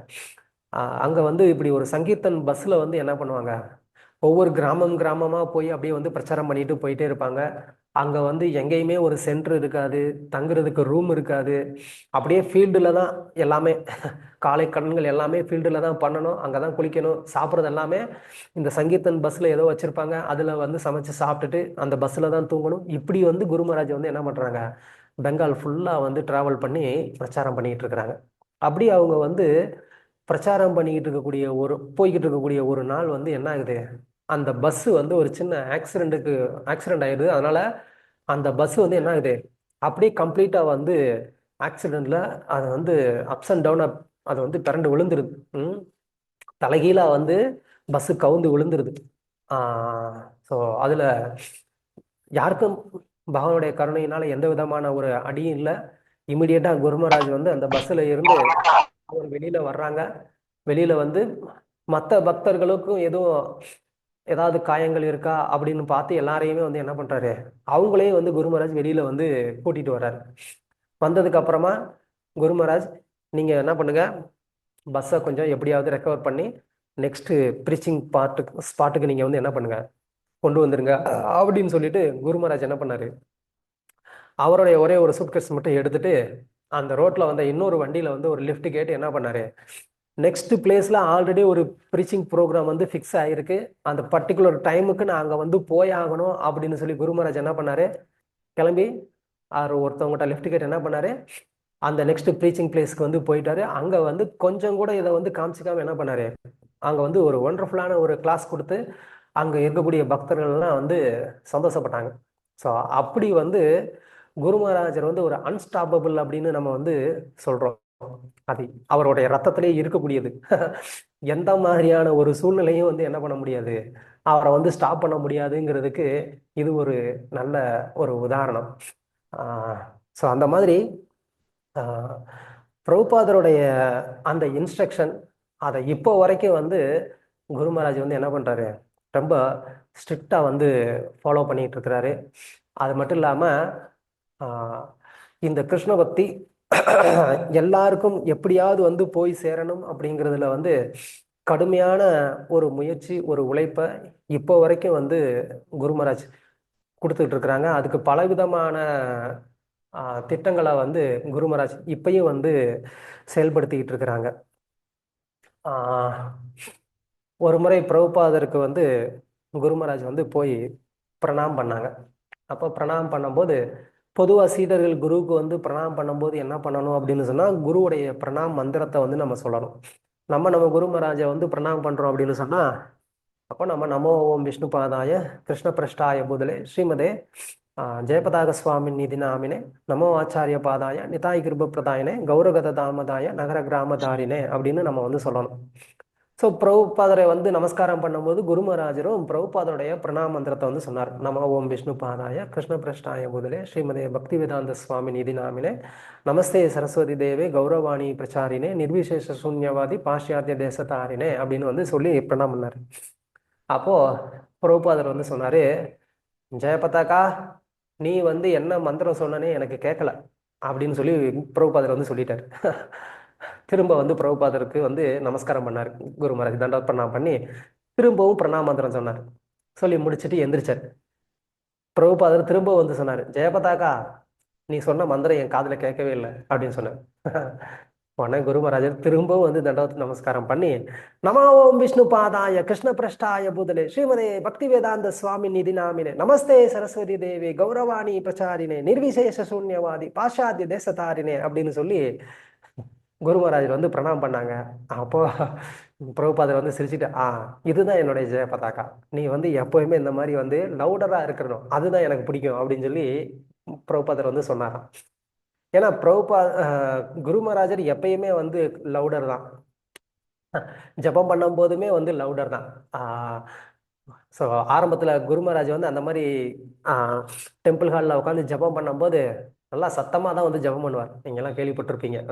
ஹரே கிருஷ்ணா ஹரே கிருஷ்ணா கிருஷ்ண கிருஷ்ண ஹரே ஹரே ஹரே ராம ராம ராம ஹரே ஹரே அப்படின்னு சொல்லி லவுடராக வந்து ஜெபம் பண்ணுவார். அப்போ கூட இருக்கிற மற்ற பக்தர்கள்லாம் வந்துட்டு பிரபுபாதர்கிட்ட வந்து சொன்னாங்க, பிரபுபாத் இவர் ஜெபம் பண்ணுறதுல வந்து டெம்பிள் ஹாலே வந்து அதிருது, எங்களுக்கு நாங்கள் ஜெபம் பண்ண முடியல அப்படின்னு சொல்லி. அப்போ பிரபுபாதர் வந்து கூப்பிட்டாரு, ஜெயபதாக்கா நீ வந்து நல்லா ஜெபம் பண்ணுற, இப்படி நீ வந்து பார்க்கில் போய் ஜெபம் பண்ணேன்னு வச்சுக்கோயேன், அங்கே வந்து போகிற வரவங்க எல்லாருக்குமே கூட இந்த நாமத்தை வந்து கேட்பாங்க, அவங்களுக்கு கூட வந்து பெனிஃபிட் கிடைக்கும் அப்படின்னு சொல்லி பிரபுபாதர் ஜஸ்ட் அந்த மாதிரி வந்து சொன்னார். அவ்வளோதான். பிரபுபாதர் என்ன பண்ணாரு, குரு மகாராஜ் என்ன பண்ணாங்க, லிட்டரலாக அப்படியே வந்து இமீடியட்டாக வந்து பார்க்குக்கு போயிட்டாரு. பார்க்கில் போய் உட்காந்து அவர் பாட்டுக்கு வந்துட்டு ஹரே கிருஷ்ண கிருஷ்ண கிருஷ்ண ஹரே ஹரே ஹரே ராம ராம ஹரே ஹரே அப்படின்னு ஜெபம் பண்ண ஆரம்பிச்சிட்டாரு. ஸோ குருவுடைய ஒரு வார்த்தை எதையுமே வந்து குரு மகாராஜ் என்ன பண்ணதில்ல, அதை வந்து ஒரு விளையாட்டான ஒரு வார்த்தையா நினைச்சதே கிடையாது. அதுதான் வந்து குருமுக பத்ம வாக்கிய சித்தத்தே கொரிய ஐக்கிய அப்படின்னு சொன்னா இதுதான் உண்மையான அர்த்தம். குருவுடைய பத்ம முகத்துல இருந்து வரக்கூடிய எந்த வார்த்தையுமே நம்ம வந்து ஒரு விளையாட்டா அலட்சியமா நம்ம வந்து எடுத்துக்க முடியாது அப்படிங்கிறதுக்கு குரு மகாராஜ் வந்து ஒரு ரொம்ப சிறந்த ஒரு உதாரணம். ஸோ அந்த மாதிரி வந்து குரு மகாராஜ் அவருடைய குருவான பிரபுபாதருடைய அந்த கட்டளைகளை எல்லாம் ரொம்ப தீவிரமா வந்து எடுத்து செயல்படுத்தினதுனால குரு மகாராஜ் பிரபுபாதருக்கு ரொம்ப நெருக்கமான பிரியமான ஒரு சீடனா இருந்தார். பிரபுபாதர் வந்து குரு மகாராஜ அந்த மாதிரி நெருக்கமா இருந்ததுனால செல்லமா அவர் வந்து பெட் நேம்ல தான் கூப்பிடுவார், ஜெயா ஜெயா அப்படின்னு சொல்லி தான் வந்து கூப்பிடுவார். அந்த அளவுக்கு குரு மகாராஜுக்கு வந்து பிரபுபாதர் மகாராஜர் வந்து ஒரு நெருக்கமான பிரியமான ஒரு சீடர். ஸோ அவருடைய அந்த கட்டளையை இப்போ வரைக்கும் குரு மகாராஜ் வந்து கடைபிடிச்சிட்டு வர்றாரு. அதில் நாமளும் வந்து குரு மகாராஜுக்கு வந்து ஒரு உறுதுணைன்னு சொல்கிற அளவுக்கு பெரிய ஆள் கிடையாது. அவருடைய வார்த்தையை நம்ம வந்து கேட்டு நம்மளும் அந்த ஒரு சேவையில் பங்கெடுத்துக்கிட்டோம் அப்படின்னு சொன்னால் நம்மளுடைய வாழ்க்கையும் வந்து வெற்றி உடையதாகும் அப்படிங்கிறதுல எந்த விதமான ஒரு சந்தேகமும் கிடையாது. இங்கே நம்ம பார்த்த இந்த உதாரணங்கள் மாதிரி நாமளும் நம்மளுடைய வாழ்க்கையில் இந்த மாதிரியான குணங்கள் எல்லாம் வளர்த்துக்கிறதுக்கு நம்ம முயற்சி பண்ணோம் அப்படின்னு சொன்னால் கண்டிப்பாக நம்மளுடைய ஆன்மீக வாழ்க்கை ஆனந்தமாக சந்தோஷமாக இருக்கும் அப்படிங்கிறது எந்த விதமான ஒரு சந்தேகமே கிடையாது. குரு மகாராஜர் தன்னுடைய வாழ்க்கையில் எந்த ஒரு வைஷ்ணவரையுமே வந்து அபராதம் பண்ணதில்லை, திட்டினதில்லை, கோபிச்சு பார்த்ததில்லை. மேபி பர்சனல் சர்வெண்ட்ஸ் கிட்ட வந்து கோபமாக சில நேரங்களில் நடந்திருக்கலாம். ஆனால் வெளியில் யாரையுமே வந்து குரு மகாராஜர் வந்து அவருடைய கோபத்தை வந்து காமிச்சதில்லை, இன்னொருத்தரை வந்து குறை சொன்னதே கிடையாது குரு மகாராஜர். இது ரொம்ப ரொம்ப முக்கியமான ஒரு ஒண்டர்ஃபுல்லான ஒரு குணம் குரு மகாராஜ்கிட்ட. குரு மகாராஜ் எப்பயுமே எல்லாருக்குமே சொல்லக்கூடிய ஒரே ஒரு விஷயம் என்னன்னா, தயவு செஞ்சு வைஷ்ணவ அபராதம் பண்ணாதீங்க அப்படிங்கிறது தான். ஏன்னா அந்த வைஷ்ணவ அபராதம் தான் நம்மளுடைய ஆன்மீக வாழ்க்கையோடைய ஒரு அழிவுக்கு வந்து காரணமாக இருக்கிறதுனால இந்த வைஷ்ணவ அபராதத்தை மட்டும் நம்ம எப்படினாலும் வந்து தவிர்க்கணும் அப்படிங்கிறது குரு மகாராஜோடைய ஒரு வேண்டுகோள்.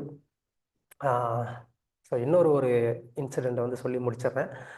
குரு மகாராஜ் வந்து இந்த மாதிரி வந்து ஒரு இன்னும் மற்ற நபர்களை வந்து சார்ந்து இருக்கிற மாதிரியான ஒரு லைஃப் ஸ்டைல் அவருக்கு வந்துடுச்சு இல்லையா. எப்பயுமே அவருக்கு கூட யாருனாலும் இருந்தால் தான் அவரால் எதுவுமே பண்ண முடியும். அவருடைய நேச்சர் கால்ஸ் கூட வந்து கூட யாராவது இருந்தால் தான் என்ன பண்ண முடியும், அவரால் வந்து செஞ்சுக்க முடியும். இப்படிப்பட்ட ஒரு நிலைமையில இருக்கிறப்போ இது ஒரு பிரைவசியே இல்லையே அப்படின்னு சொல்லி ஒருத்தர் வந்து கேட்டார் குரு மகாராஜ் கிட்ட, இப்படி இந்த வாழ்க்கையை நீங்க எப்படி பாக்குறீங்க, கொஞ்சம் கூட வந்து பிரைவசியே இல்லாம இருக்கே அப்படின்னு சொல்லி. அப்ப குரு மகாராஜ் சொன்னாரு, கிருஷ்ணரோட கருணையினால எப்பயுமே பக்தர்கள் என்னைய சுத்தி இருக்கிறதுனால நான் மாயையில விழுகிறதுக்கான ஒரு வாய்ப்பே இல்லாம இருக்கு. கிருஷ்ணர் நான் மாயையில விழுகாம என்னைய காப்பாத்துறதுக்காக இப்படி ஒரு சந்தர்ப்பத்தை எனக்கு கொடுத்துருக்கிறாரு அப்படின்னு சொல்லி குரு மகாராஜ் சொன்னாங்க. யோசித்து பார்க்கணும் நம்ம ஐயப்பா. அப்படின்னா ஆன்மீகத்துல உன்னதமான நிலைமையில இருக்கக்கூடிய அந்த வைஷ்ணவர் அவர் வந்து என்ன நினைக்கிறாரு, நான் எங்கேயாவது தனிமையில ஒரு நிலைமையில இருந்தா நான் என்னுடைய ஆன்மீக வாழ்க்கையில இருந்து தவறுறதுக்கு மாயை என்னைய வந்து பிடிக்கிறதுக்கு வாய்ப்பு இருக்கு அப்படின்னு நமக்கெல்லாம் அதை வந்து ஒரு உதாரணமா வந்து எடுத்து காமிக்கிறார். எப்பயுமே வந்து பக்தருடைய ஒரு சங்கத்துல இருக்கணும், அந்த பக்தருடைய சங்கத்துல இருக்கிறதுனால நம்ம மாயையை வந்து ஜெயிக்க முடியும் அப்படின்னு குரு மகாராஜ் வந்து நமக்கு சொல்றாரு. ஸோ குரு மகாராஜ் அந்த மாதிரி அவங்க கேட்ட கேள்விக்கு என்ன சொல்றாரு, கிருஷ்ணர் எனக்கு கருணையை வந்து என்ன பண்ணியிருக்கிறாரு, மாயையில நான் வந்து விழுகாம இருக்கிறதுக்கு என்னைய காப்பாத்தி இருக்கிறாரு அப்படின்னு வந்து சொல்றாரு. பிரபுபாதரும் அதே மாதிரிதான். ஒரு வாட்டி ஆஹ், அவர் ஆல்ரெடி அப்போ வந்து 75 வயசு ஆயிடுச்சு. ஆஹ், ஒரு கோவில்ல வந்து ராதாகிருஷ்ண விக்கிரகத்தை விழுந்து வணங்கி ரொம்ப டீப்பா வந்து ப்ரேயர் பண்ணி பிரபுபாதருடைய கண்கள்ல கண்ணீர் வர்ற மாதிரி வந்து பிரார்த்தனை பண்றாரு. அப்போ அதை பார்த்து மற்ற சீடர்கள்லாம் வந்து கேட்குறாங்க, ஏன் பிரபுபாத் அழுகுறீங்க, என்ன பிரார்த்தனை பண்ணீங்க அப்படின்னு சொல்லி. அப்போ பிரபுபாதர் வந்து சொன்னாரு, நான் வந்து மாயையில விழுகாம இருக்கணும்னு சொல்லி கிருஷ்ணர்கிட்ட நான் பிரார்த்தனை பண்ணேன் அப்படின்னு சொல்லி. அப்படின்னா யோசித்து பார்க்கணும், பிரபுபாதர் இருக்கக்கூடிய ஒரு நிலைமையில அவர் மாயையில வந்து விழுகிறதுக்கான ஒரு வாய்ப்பே கிடையாது. அவர் உத்தமமான ஒரு நிலைமையில இருக்கிறாரு. ஆனா கூட வந்து ஒரு பக்தர்கள் எப்பயுமே வந்து மாயைக்கு வந்து பயப்படணும் அப்படிங்கிறது தான் பிரபுபாதர் நமக்கு வந்து சொல்லி கொடுத்த பாடம். குரு மகாராஜும் அதை வந்து அப்படியே ஃபாலோ பண்ணாங்க.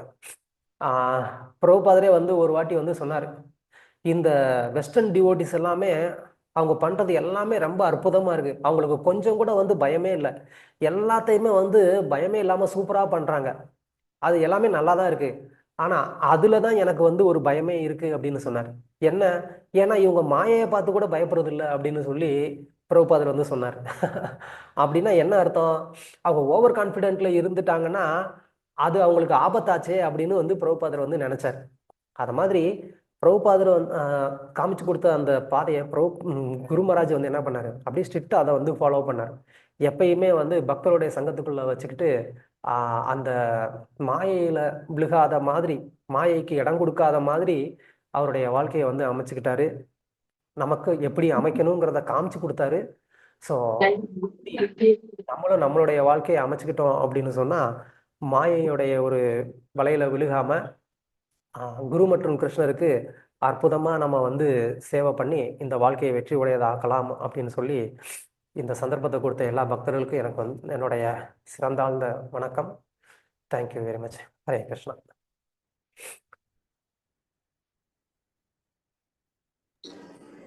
ஹரே கிருஷ்ணா பிரபு. ரொம்ப அருமையா போயிட்டு இருக்கு, நிறுத்தவே வேண்டாம்னு சொல்லிட்டு இன்னும் ஒரு லீலை சொல்லுங்க பிரபு. அதுக்கப்புறம் பக்தர்கள் கேள்விகள் இருந்தா கேட்கட்டும்.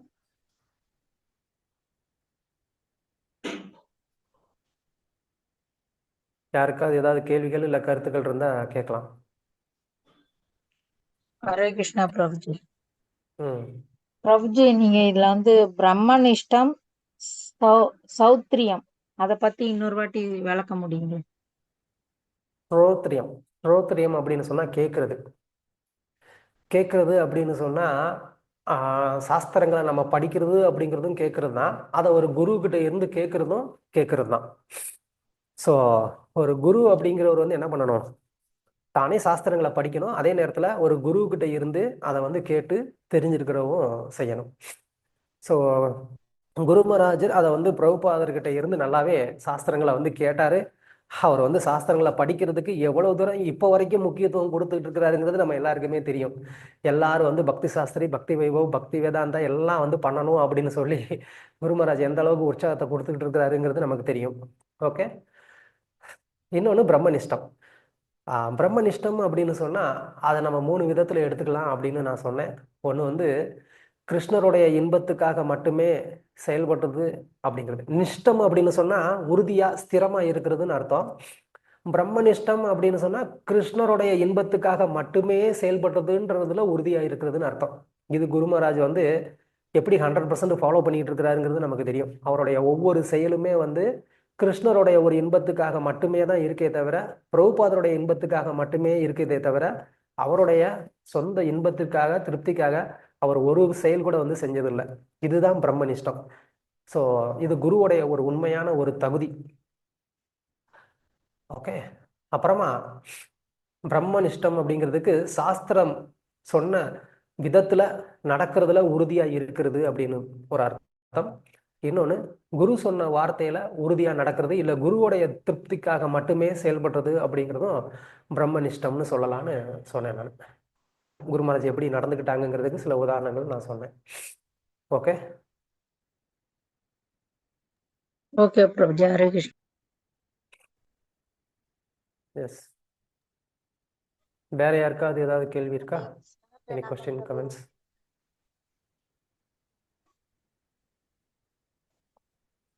ஹரே கிருஷ்ணா, பிரணாமம் பிரபு. ம் பிரபு, இந்த இது குரு வைஷ்ணவ அபராதத்தை பத்தி சொன்னீங்க பிரபு. அது என்னென்னலாம் வைஷ்ணவர் நம்ம எப்படிதான் பண்ணும்போது அது வைஷ்ணவ அபராதம் ஆகும் பிரபு? நம்ம ஒரு இது சத்சங்கத்துல போய் நமக்கு தெரியாம இந்த நமஸ்காரம் பண்ணும் போதெல்லாம் மற்றவங்க மேல காலு படுறது, அந்த இடம் சிலப்போ கம்மியா இருக்கும், அந்த மாதிரி எல்லாம் இருக்கும்போது அதெல்லாம் ஒரு அபராதமா வருமா பிரபு? ம் ஓகே. அபராதம் அப்படின்னு சொல்லும்போது அது ரெண்டு விதமா இருக்கு. ஒன்று வந்து நம்மளுடைய ஒரு இன்டென்ஷன், ஒரு விருப்பத்தோட வேணும்னே வந்து ஒரு பக்தரை வந்து அவமதிக்கணும் அப்படின்னு சொல்லி பண்றது. இன்னொன்று வந்து தெரியாம பண்றதுன்றது ஒன்று இருக்கு. ஸோ இதுல நம்ம விருப்பத்தோட தெரிஞ்சே பண்ணக்கூடிய அபராதம் ரொம்ப ஒரு டேஞ்சரானது. தெரியாம பண்ணக்கூடிய அபராதத்துல கூட அந்த நபர் அதை சீரியஸா எடுத்துக்கிட்டாரு அப்படின்னு சொன்னா அதுலயும் நமக்கு பிரச்சனை இருக்கு. அதுக்கு தான் நம்ம பாகவதத்துல வந்து இந்திரதிம்னனுடைய ஒரு ஸ்டோரி வந்து பாக்குறோம். இந்திரதிம்ன மகாராஜ் வந்து அகஸ்தியருக்கு வேணும்னே ஒன்றும் அபராதம் பண்ணல, ஆனா அவர் அதை சீரியஸா எடுத்துக்கிட்டாரு. ஸோ அதனால இந்த வைஷ்ணவ அபராதத்தை பொறுத்த வரைக்கும் நம்ம தெரிஞ்சு பண்ணமோ தெரியாம பண்ணமோ அந்த நபர் அதை வந்து சீரியஸா எடுத்துக்கல அப்படின்னு சொன்னா ஓகே. ஆனா அந்த நபர் சீரியஸா எடுத்துக்கிட்டாருன்னா நம்ம அதுக்கு ஏதாவது பிராயச்சித்தம் பண்ணி தான் ஆகணும். அந்த அந்த அந்த அந்த வைஷ்ணவருக்கு நம்ம வந்து நமஸ்காரம் பண்றது, அவருக்கு சேவை பண்றது, ஏதோ ஒரு விதத்துல என்ன பண்ணணும், அந்த அபராதத்தை வந்து போக்கிக்கிறதுக்கு நம்ம முயற்சி செய்யணும். ஓகே. தெரியாம அப்படியெல்லாம் காலு படும்போது நம்ம சாரி சொல்லிடுறோம். அந்த இடம் பத்தாம இருக்கும்போது இந்த இது பண்ணும்போது நம்ம பகவானை விழுந்து நமஸ்காரம் பண்ண சொல்லுவாங்க, அந்த ஸ்லோகம் சொல்லுவாங்க. அந்த மாதிரி இருக்கிற டைம்ல காலு படும் மற்றவங்க மேல, அந்த மாதிரி எல்லாம் ரொம்ப கஷ்டமா இருந்தது. அதெல்லாம் அப்புறம் அப்ப நம்ம ஓகே ஓகே சொல்லிடுவாங்க, அவங்க சாரி சொல்லி. அதுதான் சொல்ல வரேன். அந்த நேரத்துல அந்த வைஷ்ணவர் யாரும் அதை வந்து சீரியஸா எடுத்துக்க மாட்டாங்க இல்லையா? ஆஹ் ஸோ அதனால அது ஒரு பெரிய பாதிப்பு கிடையாது. குரு மகாராஜ் வந்து வைஷ்ணவ அபராதமே பண்ணல, அந்த மாதிரி சொன்னீங்க. ரொம்ப சூப்பரா இருந்தது பிரபு. அந்த மாதிரி எல்லாம் நம்மளால இருக்க தெரிஞ்சோ தெரியாமலோ ஏதாவது எல்லாம் எப்படி எப்ப பண்ணறோம்னே தெரிய மாட்டேங்குது பிரபு. அந்த மாதிரி எல்லாம் சில போய் ஒரு வேளையில நமக்கு பண்ண வேண்டியிருக்கு. இந்த பகவத் நாமம் சொல்லும் போது அதெல்லாம் குறைஞ்சிடுமா பிரபு? அல்ல அவங்கள்ட்ட தான் நம்ம மன்னிப்பு கேட்கணுமா? இல்ல, நாம அபராதம் அப்படிங்கிறது வேற, வைஷ்ணவ அபராதம்ங்கிறது வேற, தாம அபராதம்ங்கிறது வேற, விக்கிரக அபராதம் அப்படிங்கிறது வேற. ஸோ அபராதங்கள் இந்த மாதிரி நிறைய விதம் இருக்கு. அந்தந்த அபராதத்துக்கு ஏத்த மாதிரியான ஆஹ், வழிமுறைகளை நம்ம வந்து கையாளணும்.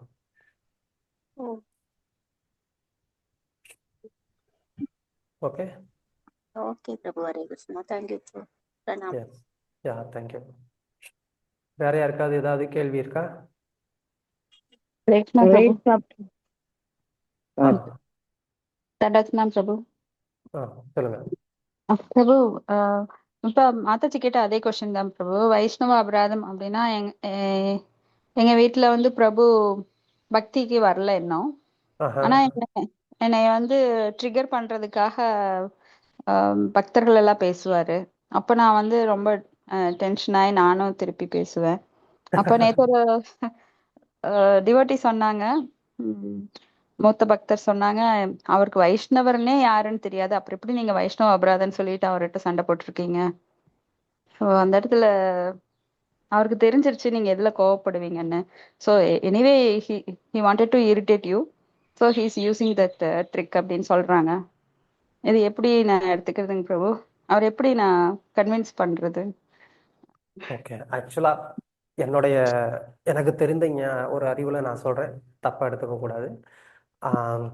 ஆக்சுவலா வைஷ்ணவர்னு தெரிஞ்சு பண்றாங்களோ தெரியாம பண்றாங்களோ, அது எப்படினாலுமே வந்து வைஷ்ணவருக்கு பண்ணக்கூடிய அபராதம் தான். ஸோ சைத்தன்ய சரிதாமிர்தத்திலேயே அதுக்கு வந்து பல உதாரணங்கள் நம்ம வந்து பார்க்கலாம். சப்பல் கோபால் அப்படின்னு சொல்லி ஒருத்தர் வந்து ஸ்ரீவாஸ் தாக்கூருக்கு வந்து அந்த மாதிரி பண்ணுவார். சைத்தன்ய மகாபிரபுவார் வந்து மன்னிக்க மாட்டார். நீ வந்து ஸ்ரீவாஸ் தாக்கூர் உன்னைய மன்னிச்சாதான் நான் உன்னைய மன்னிப்பேன் அப்படின்னு சொல்லிடுவார். எனியாவும் இப்போ நம்ம எப்படி அதை ஹேண்டில் பண்ணுறதுங்கிறது தான் முக்கியமான ஒரு விஷயம். அவர் வந்து அந்த மாதிரியான ஒரு அபராதத்துல ஈடுபடாத அளவுக்கு நம்ம வீட்டில் நடந்துக்க வேண்டியது நம்மளுடைய ஒரு கடமை. ஏன்னா நம்ம பக்தி பாதையில இருக்கிறப்போ அவங்களுக்கு வந்து இந்த பக்தியினால உங்களுக்கு எந்த விதமான ஒரு பாதிப்பும் இருக்காது அப்படின்ற ஒரு கேரண்டியை வந்து கொடுக்க வேண்டிய பொறுப்பு நம்மள்ட்ட இருக்கு. அந்த டியூட்டியை நம்ம சரியா பண்ணோம் அப்படின்னு சொல்லும்போது அவங்க ஏன் நம்மளை வந்து திட்ட போறாங்க, இல்ல மற்றவங்களை ஏன் வந்து அவங்க திட்ட போறாங்க? எந்த இடத்துல வந்து கோபமோ இல்லைன்னா வந்து ஆஹ், இந்த மாதிரியான ஒரு செயல்கள் வந்து நடக்கும் அப்படின்னு சொன்னா, நம்பிக்கையை எப்போ அவங்க வந்து இழக்கிறாங்களோ அப்பதான் அவங்களுக்கு வந்து இந்த மாதிரியான ஒரு பேச்சோ செயலோ வந்து செய்வாங்க. நம்பிக்கை அப்படின்னு சொன்னா நான் என்ன சொல்ல வரேங்கிறத வந்து புரிஞ்சுக்கணும். அவங்க என்னுடைய ஒரு சந்தோஷமோ ஏதோ ஒண்ணு இவங்க இப்படி இருக்கிறதுனால அது எனக்கு வந்து லாஸ் ஆகுது அப்படின்னு அவங்க வந்து நினைக்கிறாங்க. நாம வந்து என்ன பண்ணணும் அப்படின்னா, உங்களுக்கு எந்த விதமான ஒரு லாஸும் இருக்காது. நான் இந்த பக்தி பண்றதுனால உங்களுக்கு இன்னும் நான் நல்லா தான் சேவை பண்ணுவேன், இன்னும் நான் வந்து எல்லா விதத்துலையும் நான் வந்து உங்களை நான் நல்லா தான் பார்த்துப்பேங்கிற கேரண்டி கொடுக்க வேண்டிய டியூட்டி வந்து நமக்கு தான் இருக்கு. அதை பண்ணா அவங்க வந்து வைஷ்ணவர்களை வந்து கிரிட்டிசைஸ் பண்ண மாட்டாங்க. அதை நம்ம பண்ணாததுனால வந்து என்ன நினைப்பாங்க, அப்ப இந்த வைஷ்ணவர்கள் எல்லாரும் தான் இப்படி வந்து இவங்களுக்கு சொல்லி கொடுக்குறாங்க, அதனாலதான் இவங்க இப்படி நடந்துக்கிறாங்கன்னு சொல்லி என்ன பண்ணுவாங்க, அதனால அவங்கள வந்து திட்டுவாங்க. புரியுதா? பிரபு அவருக்கு பக்தி விட்டா அவர் ரொம்ப சந்தோஷமா இருப்பாருங்க பிரபு. சோ அவருக்காக நான் பக்தி விட முடியாதுங்க பிரபு. நான் அதுல ஸ்டபர்னா இருக்கேன். சோ இங்க அந்த போட்டி தான் இருந்துட்டே இருக்குங்க பிரபு.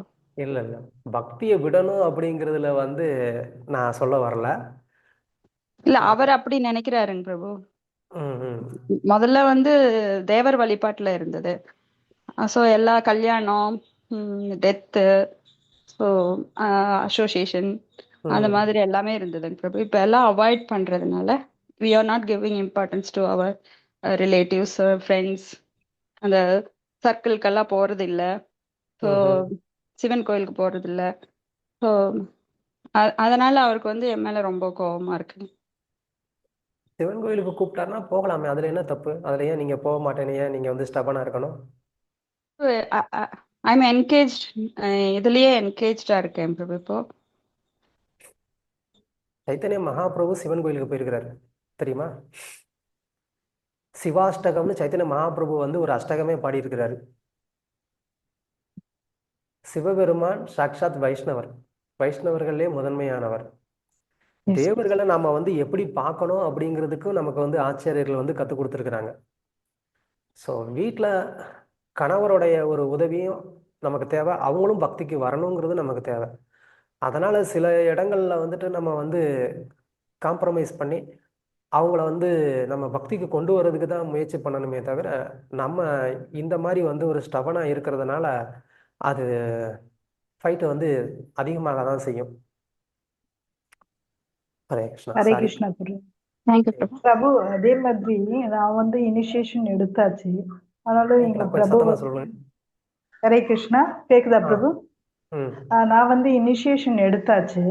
ஆனா வந்து எதுனா வீட்ல எதுனா நிறைவேறனா அதுக்கு விளக்கு போடணும், எலுமிச்சம்பழம் விளக்கு போடணும், இந்த அம்மன் கோயிலுக்கு போய் குத்து விளக்கு பூஜை எல்லாம் பண்றாங்க, அதுல போய் சேர்ந்துக்கோ அப்படின்னு சொல்லும் போது நம்மளுக்கு கொஞ்சம் கஷ்டமா இருக்கு. அப்ப என்ன பிரபு பண்றது? ஓகே, நல்ல கேள்வி கேட்டீங்க. அதான் நான் என்ன சொல்ல வரேன், அதை வந்து நீங்க இதனால எனக்கு ஒரு பெனிஃபிட் கிடைக்குது அப்படின்னு சொல்லி நீங்க அதை பண்ணணுன்ற அவசியம் இல்லை. அவங்க சொல்றாங்கங்கிறதுக்கு நீங்க பண்ணிட்டு போயிருங்களேன், இதுல என்ன பிரச்சனை? ஓகே பிரபு, அப்படிதான் பிரபு பண்ண வேண்டியதா இருக்கு. என்ன பண்றது, வீட்ல எதுனா நினைக்கிறது நடக்க மாட்டேங்குதுன்றப்போ நீ வந்து பக்தியில ஒருத்தன்றான் சாண்டிங் பண்ற ஒன்னும் ஆகல அப்படின்னு சொல்லும்போது நம்மளுக்கு கொஞ்சம் கஷ்டமா இருக்கு. ஆனா நம்ம புரிஞ்சுக்கிறோம், நம்மளுடைய கர்மா எது அனுபவிக்கணுமோ அதை அனுபவிக்கிறோம் அப்படின்னு புரிஞ்சுக்கிறோம். இருந்தாலும் அவங்களுக்காக செய்யணும்ட்டு ஒரு கடமைக்காக செய்ய வேண்டியதா இருக்கு பிரபு. நோ ப்ராப்ளம், தப்பே இல்லை. ஹரே கிருஷ்ணா. இந்த மாதிரி ஏன்னா சிச்சுவேஷன் வரும்போது இது வந்து ஒரு டிராமா தான். ஏன்னா கணவன் மனைவி அப்படின்ற அந்த ஒரு பந்தம் வந்து நமக்கு பிரிக்க முடியாத ஒரு பந்தம். அது நீங்க வந்து காலத்துக்கு ஒண்ணா இருக்கணும் அப்படின்னு சொன்னா என்ன பண்ணி ஆகணும்? சில இதுல விட்டு கொடுக்கணும், சில டிராமா நீங்க பண்ணி தான் ஆகணும். Yes, பிரபு. அதனால நீங்க வந்து கவலைப்பட வேணாம், இப்படி பண்ணதுனால நான் வந்து பக்தியை விட்டு டீவியேட் ஆயிட்டனோ அப்படின்னு சொல்லி. கிருஷ்ணருக்கு தெரியும் இல்லையா உங்களுடைய சூழ்நிலை என்ன அப்படின்னு சொல்லி. ஓகே பிரபு. சரி, நம்மளுக்கு வந்து கட்டி மாலை போட்டுட்டு திலகா போட்டுக்கிட்டு இப்படி எல்லாம் செய்யறமேன்னு ஒரு கில்ட்டி ஃபீலிங். நியாயமானதுதான் நீங்க சொல்றது. வீட்டுக்குள்ள பண்ணிக்கோங்க. ஓகே பிரபு. தேங்க்யூ பிரபு. ஹரே ஹரே கிருஷ்ணா. கிருஷ்ணர். கவலைப்படாங்க. கிருஷ்ணர் வந்து ரொம்ப கருணையா வந்து சீக்கிரமா அதுக்கு ஏதாவது வந்து ஒரு நல்ல சந்தர்ப்பத்தை ஏற்படுத்தி கொடுப்பாரு. அதை வந்து உணர்ற மாதிரி. அதுக்காக பிரார்த்தனை பண்ணிக்கிட்டே இருங்க. அதே நேரத்துல ஓகே. கொஞ்சம் அவங்கள காம்ப்ரமைஸ் பண்ற மாதிரி ஏதோ ஒன்று பண்ணிக்கிட்டே இருங்க. இல்லை அப்படின்னு சொன்னா வீட்டுல 2 பேரும் இதை ஒரு காரணமா வச்சு எப்பயுமே சண்டை போட்டுக்கிட்டே இருந்தீங்கன்னா வீட்டுல உங்களுக்கு பக்தி பண்றதுக்கும் வந்து ஒரு கஷ்டமா இருக்கும். எஸ் பிரபு. அவ்வளவுதான். எஸ், வேற யாருக்காவது ஏதாவது கேள்வி? ஹரே கிருஷ்ணா பிரபு. பிரணாம்ஸ் பிரபு. நான் சொல்லுங்க. காரைக்குடியில இருந்து பேசுறேன் பிரபு. நல்லா இருக்கீங்களா பிரபு? அப்ப எங்களுக்கு பகவத்கீதை எல்லாம் எக்ஸ்பிளைன் பண்ணுவீங்க நீங்க. ஹரே கிருஷ்ணா பிரபு. இப்ப மாதாஜி கேட்ட ப்ராப்ளம் எல்லாம் எல்லாருக்கும் இருக்கு பிரபு, எங்களுக்கும் இருக்கு.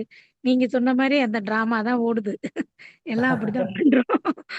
அது நானும் எஸ், நினைச்சுக்குவேன். ஆனா நீங்க சொன்னது கரெக்ட் பிரபு. அந்த மாதிரிதான் எல்லாமே போகுது. தேங்க்யூ பிரபு. ஹரே கண்டிப்பா. கிருஷ்ணா. பொதுவா ஒரு விஷயம் என்ன அப்படின்னு சொன்னா, நம்மளுடைய வேத கலாச்சாரத்தின்படி ஆல்மோஸ்ட் இப்போ வரைக்கும் நம்மளுடைய மாதாஜிங்க எல்லாருமே கணவனுக்கு வந்து ஒரு அடங்கின ஒரு மனைவியா இருக்கிறீங்க. சந்தோஷம், அப்படிதான் இருக்கணும். அப்படி இருக்கிற பட்சத்துல வந்து கணவன் பக்திக்கு வராம நாம மட்டும் பக்தி பண்ணும்போது இப்படி ஒரு சூழ்நிலை எல்லார் வீட்லயுமே கண்டிப்பா இருக்கதான் செய்யும். அதனால என்னுடைய ரெக்வெஸ்ட் என்ன அப்படின்னு சொன்னா, யாரும் வந்து கணவர்கிட்ட ஸ்டபனா இருக்க வேண்டாம். ஏன்னா அது தேவையில்லாம அவங்கள ட்ரிகர் பண்ணும். அவங்க வந்து பக்திக்கே வராத மாதிரியான ஒரு நிலைமை கூட வந்து வர்றதுக்கு வாய்ப்பு இருக்கும். ஸோ அதனால தயவு செஞ்சு என்ன பண்ணுங்க, கொஞ்சம் அவங்கள வந்து அனுசரிச்சு சில டிராமா வந்து பண்ணிக்கோங்க. ஓகே. ஹரே கிருஷ்ணா. பிரபு, இப்ப இந்த மாதிரி சூழ்நிலைகள்ல வந்து நம்ம எல்லா இடத்துக்கும் போயிட்டு பகவான் நாமத்தை வந்து நம்ம உச்சரிக்கும் போது அந்த இது நம்மள பாதிக்காது இல்லையா? கண்டிப்பா. இப்போ எந்த ஒரு இப்போ டெமிகாட் டெம்பிளுக்கே நீங்க போறீங்கன்னா நம்ம அங்க போய் என்ன வந்து பிரார்த்தனை பண்ண போறோம்? நீங்க கிருஷ்ணருக்கு வந்து இப்படி வந்து ஒரு நல்ல சேவை பண்ணிக்கிட்டு இருக்கிறீங்க, இப்படி வந்து ஒரு சேவை பண்ணக்கூடிய பாக்கியத்தை எங்களுக்கும் கொடுங்க, என்னுடைய பக்தி பாதையில் இருக்கக்கூடிய அந்த அப்டக்களையும் போக்குறதுக்கு எங்களுக்கு வந்து அனுகிரகம் பண்ணுங்கன்னு பிரார்த்தனை பண்ணுங்க. அவ்வளவுதானே. கோயிலுக்கு போ, நீங்க உள்ளுக்குள்ள என்ன பிரார்த்தனை பண்றீங்கிறத யாரும் வந்து உள்ளுக்குள்ள ஏதாவது வந்து ஒரு கருவி வச்சு கண்டுபிடிக்க போறாங்களா? நோ பிரபு.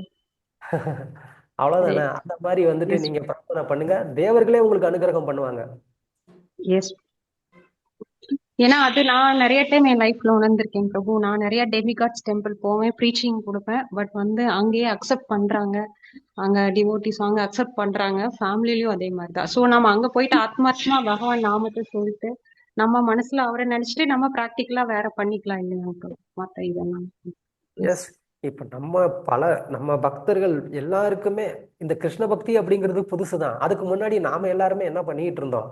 டெமிகாட் வர்ஷிப் தானே பண்ணிட்டு இருந்தோம். எஸ் எஸ் அந்த டெமிகாட்ஸ் தானே நம்மளை இப்போ வந்து கிருஷ்ண பக்திக்கு கொண்டு வந்திருக்கிறாங்க. எஸ் பிரபு. ஸோ அதே மாதிரி தான் வீட்டுல இருக்கிறவங்களையும் ஒரு நாள் அவங்க கூட்டிட்டு வருவாங்க. அதுக்காக நம்ம அந்த டெமிகாட்ஸ் கிட்ட நம்ம வந்து ப்ரேயர் பண்ணலாம். எஸ் பிரபு. ஹரே கிருஷ்ணா. தேங்க்யூ. ஹரே கிருஷ்ணா. தேங்க்யூ. வேற யாருக்காவது ஏதாவது கேள்வி இல்ல கருத்துக்கள்? ஹரே கிருஷ்ணா. சரணாகத மாதாஜி. சரணாகதி மாதாஜி. ஹரே கிருஷ்ணா மாதாஜி. நம்ம வெளியில இருக்கிறோம், ஒரு 6 hours வெளியில ஹாஸ்பிட்டல்ல இருக்கிறோம் அப்படின்னா நம்ம நாம ஜெபம் பண்ணலாம்ல மாதாஜி, ஜாண்டிங் பேக்வர்ட்ஸ்? அது ஒண்ணும் அபராதம் இல்லைல? கண்டிப்பா இல்ல பிரபு. சொல்லுங்க. ஓகே மாதாஜி. எந்த நேரம் வேணாலும் நம்ம தத்ராப்தி நியமித ஸ்மரணேன காரணக, எந்த இடத்துல வேணாலும் நம்ம பண்ணலாம். கோவில்ல மட்டும்தான், வீட்டுல மட்டும்தான் இல்ல, எல்லா இடத்துலயும் நம்ம நாம ஜெபம் பண்ணலாம். ஓகே மாதாஜி. இதனாலதான் இந்த கலியுக தர்மம். ஹரே கிருஷ்ணா மகாமந்திரம் எந்த ஒரு தோஷமும் கிடையாது. ஏன்னா பிற நிறைய பீப்புள்ஸ் வராங்க, அந்த நேரத்துல நம்ம உட்காந்து சாண்டிங் பண்ணா எதுவும் அபராதம் ஆயிருமா அப்படின்னு நான் கேக்குறேன் மாதாஜி. பிரபு சொல்லுங்க பிரபு, நீங்க சொன்னா ஸ்ட்ராங்கா இருக்கு. சொல்லுங்க. நீங்க தான் சொல்றீங்களா, சொல்லுங்க. எங்க வேணாலும் உட்காந்து நம்ம ஜெபம் பண்ணலாம் மாதாஜி. வீட்டுல நம்ம வந்து இப்ப சுடுகாட்டுல கூட நம்ம இப்ப பக்தர்களை எல்லாம் இது பண்ணா கீர்த்தனை பண்ணிதான் அவங்களை அடக்கம் பண்றோம்.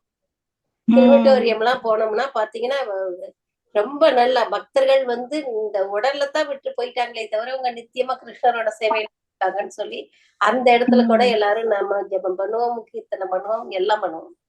ஹரிநாமத்தை எந்த இடத்துல வேணாலும் சொல்லலாம் மாதாஜி.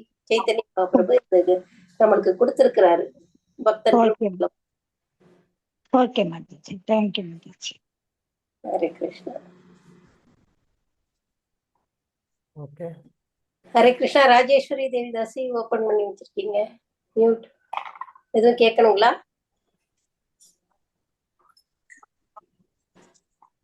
ஹரே கிருஷ்ணா மாதாஜி. பிரபு குருமகராஜரோட ஒரு செய்தி இங்கிலீஷ்ல இருந்தது, நான் தமிழ்ல டிரான்ஸ்லேட் பண்ணியிருக்கேன்.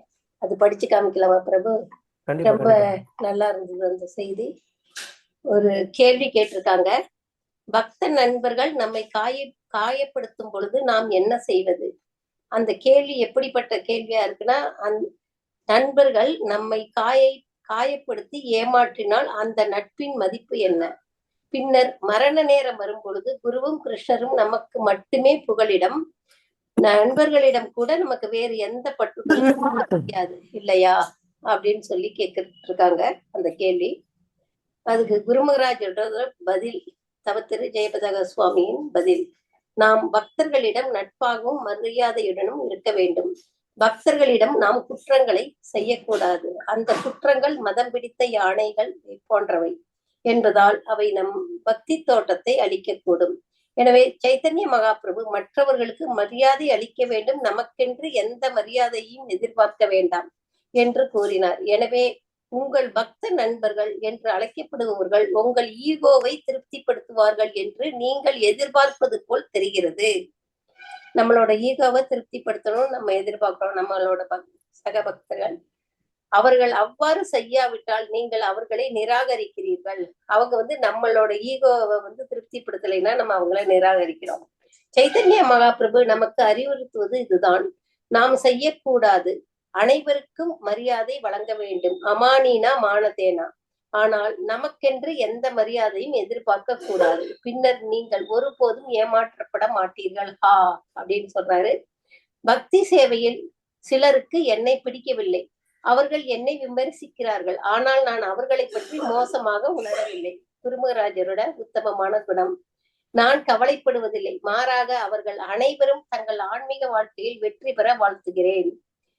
எனவே நான் குருவையும் கிருஷ்ணரையும் மகிழ்விக்க விரும்புகிறேன். அவர்களின் கருத்து தான் எனக்கு முக்கியம். யாராவது என்னை விரும்பலாம் அல்லது விரும்பாமல் இருக்கலாம், ஆனால் நான் அனைவரின் நலத்தையும் விரும்புகிறேன். நித்யானந்த பிரபுவின் தலையில் மதாய் அடித்தார், இரத்தம் வழிந்தது. நீங்கள் எனக்கு இரத்தம் வர செய்ததால் நான் உங்களுக்கு கடவுள் அன்பை தரமாட்டேன் என்று நித்யானந்த பிரபு கூறவில்லை. எனவே நம்மீது சிலர் பாதகமான கருத்துக்களை சொல்லும் ஒருவரை பற்றி என்ன சொல்ல வேண்டும்? நிதாய் தலையில் அடித்து இரத்தம் கசிந்தாலும் அவர் கடவுள் அன்பை கொடுத்தார். அவர் மதாய்க்காக மன்றாடினார். நிதாய் கௌரங்கரின் கருணை அப்படிப்பட்டது. நம்ம அப்படிப்பட்ட இதுல இருக்கோம், கௌரங்கரோட கருணையில, குருமகராஜரோட வழிகாட்டுதல்ல இருக்கோம். யாராவது நம்மை கடுமையாக நடத்தினால் இந்த ஜட உலகம் தங்குவதற்கு நல்ல இடம் அல்ல என்பதை நமக்கு நினைவூட்டுவதற்காக நாம் அவர்களுக்கு நன்றி கூறுகிறோம். யாராவது நம்மளை அடிச்சாங்கன்னா இன்னும் கொஞ்சம் அடிங்கன்னு சொல்ற மாதிரி, இன்னும் கொஞ்சம் என்னை கேவலப்படுத்துங்க, அப்பதான் எனக்கு இந்த உலகத்திலேருந்து எனக்கு பற்றுதல் போகும் அப்படிங்கிற மாதிரி சொல்றாங்க. இந்த இடம் நல்ல இடம் அல்ல என்பதை நமக்கு நினைவூட்டுவதற்காக நாம் அவர்களுக்கு நன்றி கூறுகிறோம். எல்லோரும் நமக்கு நல்லவர்களாக இருந்திருந்தால் இந்த ஜட உலகம் ஒரு நல்ல உலகம் என்று நாம் நினைக்கலாம். இந்த உலகம் துர்நாற்றம் வீசுகிறது என்பதை எனக்கு நேரடியாக புரிய வைத்ததற்கு நன்றி. மேலும் நான் கிருஷ்ணரின் தூய அன்பு நிறைந்த இடத்தில் இருக்க விரும்புகிறேன். இப்போது பெரும்பாலான பக்தர்கள் அந்த மேடையில் தான் இருக்க வேண்டும். கிருஷ்ண உணர்வு என்பது மருத்துவமனை போன்றது என்று ஸ்ரீல பிரபுபாதர் கூறினார். ஒரு மருத்துவமனையில் மருத்துவர்கள், செவிலியர்கள் மற்றும் நோயாளிகள், நிறைய நோயாளிகள் உள்ளனர். கிருஷ்ண உணர்வு இயக்கத்தில் சிலர் நோய்வாய்ப்பட்டுள்ளனர். அவர்களுக்கு மருத்துவர்கள் மற்றும் செவிலியர்கள் சிகிச்சை அளிக்கின்றனர். எனவே அனைவரும் ஆரோக்கியமாக இருக்க வேண்டும் என்று நாம் எதிர்பார்க்கவில்லை. இன்னும் சிலர் நோய்வாய்ப்பட்டுள்ளனர். குரு ஒரு மருத்துவரை போன்றவர். மூத்த பக்தர்கள் மருத்துவர்கள், பயிற்சியாளர்கள் போன்றவர்கள். அவர்கள் அனைவரும் மக்களை விடுவிப்பதற்காகவே உழைக்கிறார்கள். சிலர் மிகவும் நல்ல சங்கத்தில் இருப்பார்கள், எனவே நாம் அந்த சங்கத்தை எடுக்க முயற்சிக்க வேண்டும். சிலர் அவ்வளவு நல்ல சங்கத்தில் இருக்காமல் இருக்கலாம், எனவே நாம் நட்பாக இருக்கிறோம், ஆனால் அவர்களிடம் நாம் தொடர்பு கொள்ளாமல் இருக்க வேண்டும் அப்படின்னு சொல்லி ஜேபிஎஸ் மீடியாவில இருந்து இந்த செய்தி இன்னைக்கு வந்திருக்கு பிரபு.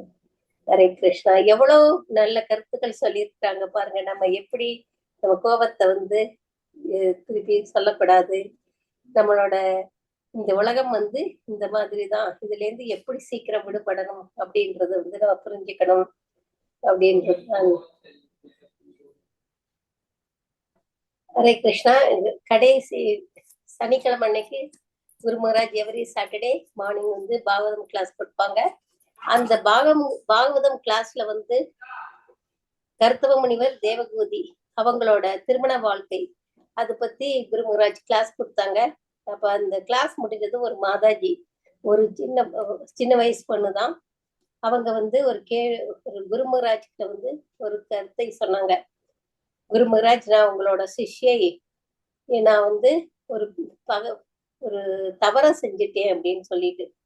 குரு மகாராஜ் என்னன்னு சொல்லி கேட்டாங்க. அப்ப வந்து அந்த மாதாஜி வந்து இது மாதிரி என்னோட கணவர் வந்து என்னை அபார்ஷன் பண்ண சொன்னாரு, நான் கன்சீவா இருந்தேன், அப்ப வந்து அவர் தொடர்ந்து சொன்னதுனால நான் அபார்ஷன் பண்ணிட்டேன் அப்படின்னு. குரு மகாராஜ்னால அந்த இது வந்து தாங்கிக்கவே முடியல.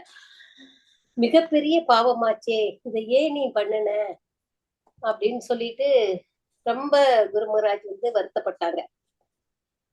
ஒரு கருக்குள்ள வந்து ஒரு ஆத்மா வந்து ஒரு தாயோட கருக்குள்ள வருதுன்னா அது வந்து எத்தனையோ ஜென்மங்கள் வந்து அது வந்து போராடி வந்திருக்கும்.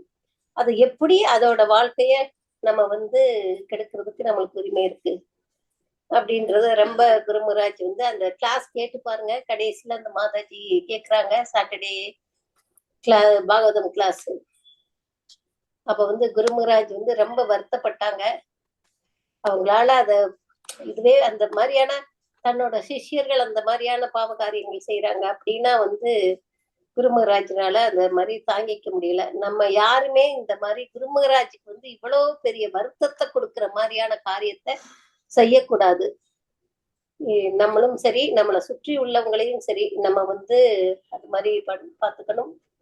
குரு மகாராஜ் வந்து அதுக்கப்புறம் வந்து, நான் உன்னை மன்னிச்சேன், இனிமே நீ எப்பவுமே இந்த தவற வந்து இனிமே செய்யக்கூடாது ஒரு வாழ்நாள்ல, நீ மட்டும் இல்ல யாருமே இந்த தவற வந்து செய்யக்கூடாது அப்படின்னு சொல்லியிருக்காங்க.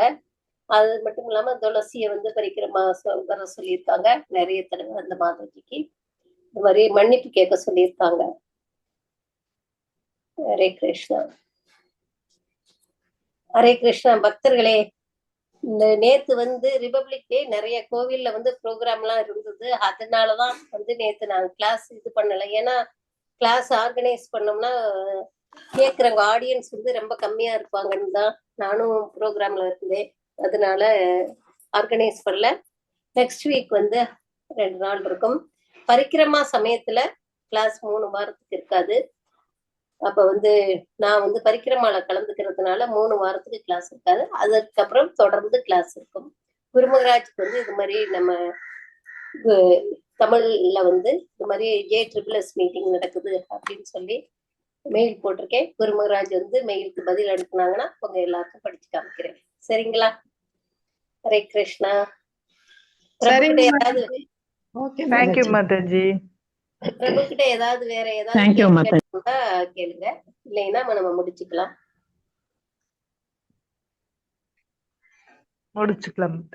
ஹரே கிருஷ்ணா. தேங்க்யூ பிரபு. ஒரே ஒரு டவுட் மாதாஜி, இப்போ நீங்க சொன்ன மாதிரி அபார்ஷன் பண்ணாம தானாகவே அப்படியே அபார்ஷன் ஆயிடுச்சுன்னா அதுவும் பாவமா மாதாஜி? அது பாவம் இல்ல மாதாஜி, நம்மளே வேணும்னு பண்ணினாதான் பாவம். ஓகே. தானாக நடக்கிறது வந்து அது கிருஷ்ணாவோட விருப்பம். மாதாஜி, கடவுளே குழந்தை சரியில்லைன்னா டாக்டர் சொல்றாங்கல்ல மாதாஜி, அப்ப என்ன மாதாஜி பண்ணோம்? அது மாதிரி வந்து நம்ம இஸ்கான்ல வந்து நிறைய மிரக்கல் நடந்திருக்கு. அது மாதிரி டாக்டர் சொல்லிட்டு அதுக்கப்புறம் வந்து அந்த தம்பதிகள் பெங்களூர்ல எல்லாம் பாத்தீங்கன்னா அது கண்கூடா பார்த்திருக்காங்க. அந்த தம்பதிகள் வந்து ரொம்ப சின்சியரா பிரார்த்தனை பண்ணி அவங்க வந்து அந்த குழந்தைய பெத்துட்டு இருக்காங்க. குழந்தை எந்த குறையும் இல்லாம பிறந்திருக்கு. இதை நீங்க கேள்விப்பட்டிருப்பீங்க.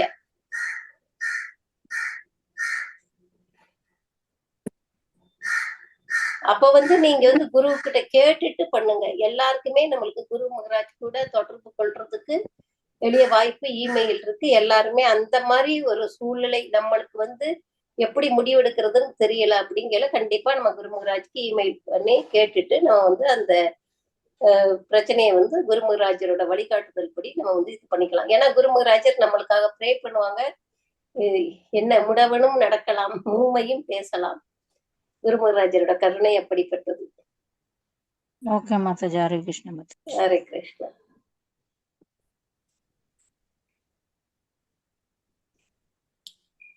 ஹரே கிருஷ்ணா பிரபு. ரொம்ப அற்புதமா இருந்தது. நிறைய புதிய விஷயங்கள் கேள்விப்பட்டோம் உங்கள்ட்ட இருந்து. ரொம்ப ரொம்ப நன்றி பிரபு. அடிக்கடி வரணும். எங்களுக்கு குரு மகராஜரோட சங்கத்தை நீங்க கொடுக்கணும் பிரபு. தேங்க்யூ சோ மச் பிரபு. இன்னைக்கு 75 பேருக்கு மேல உங்கள்கிட்ட கலந்துட்டு இருக்காங்க. இது யூடியூப்ல வரும் பிரபு. நாளைக்கு எல்லாருக்குமே இந்த செய்தி போய் சேரும் Prabhu. Thank you so much. Hare Krishna. பிரணாம பிரபு. குருவாஸ்ரீ பிரபு. சீக்கிரமா குரு மகாராஜோட ஆசீர்வாதம் கிடைக்கிறதுக்காக ப்ரே பண்ணுங்க பிரபு. குருவாஸ்ரீ எடுத்துட்டோம். குரு மகாராஜ் தீட்சை எடுக்கிறதுக்காக வெயிட் பண்ணிட்டு இருக்கோம் பிரபு. ப்ரே பண்ணுங்க பிரபு. கண்டிப்பா. ஹரே கிருஷ்ணா. தேங்க்யூ பிரபு. தேங்க்யூ மாதாஜி. ஹரே கிருஷ்ணா. வாஞ்சா கல்பத்தருப்பிய கிருபா சிந்தத்யேவ சபத்திதானோ பாவனேப்யோ வைஷ்ணவேப்யோ நமோ நமக. அனந்த கோடி வைஷ்ணவருக்கு ஜெய். ஜெயதாக சுவாமி குரு மகாராஜ் की जय. श्रील प्रभुपाद की जय. निताय गौर प्रेमानंदे. हरि हरि. हरे Krishna. Thank you very much, Prabhu. Pranama Mataji. Hare Krishna.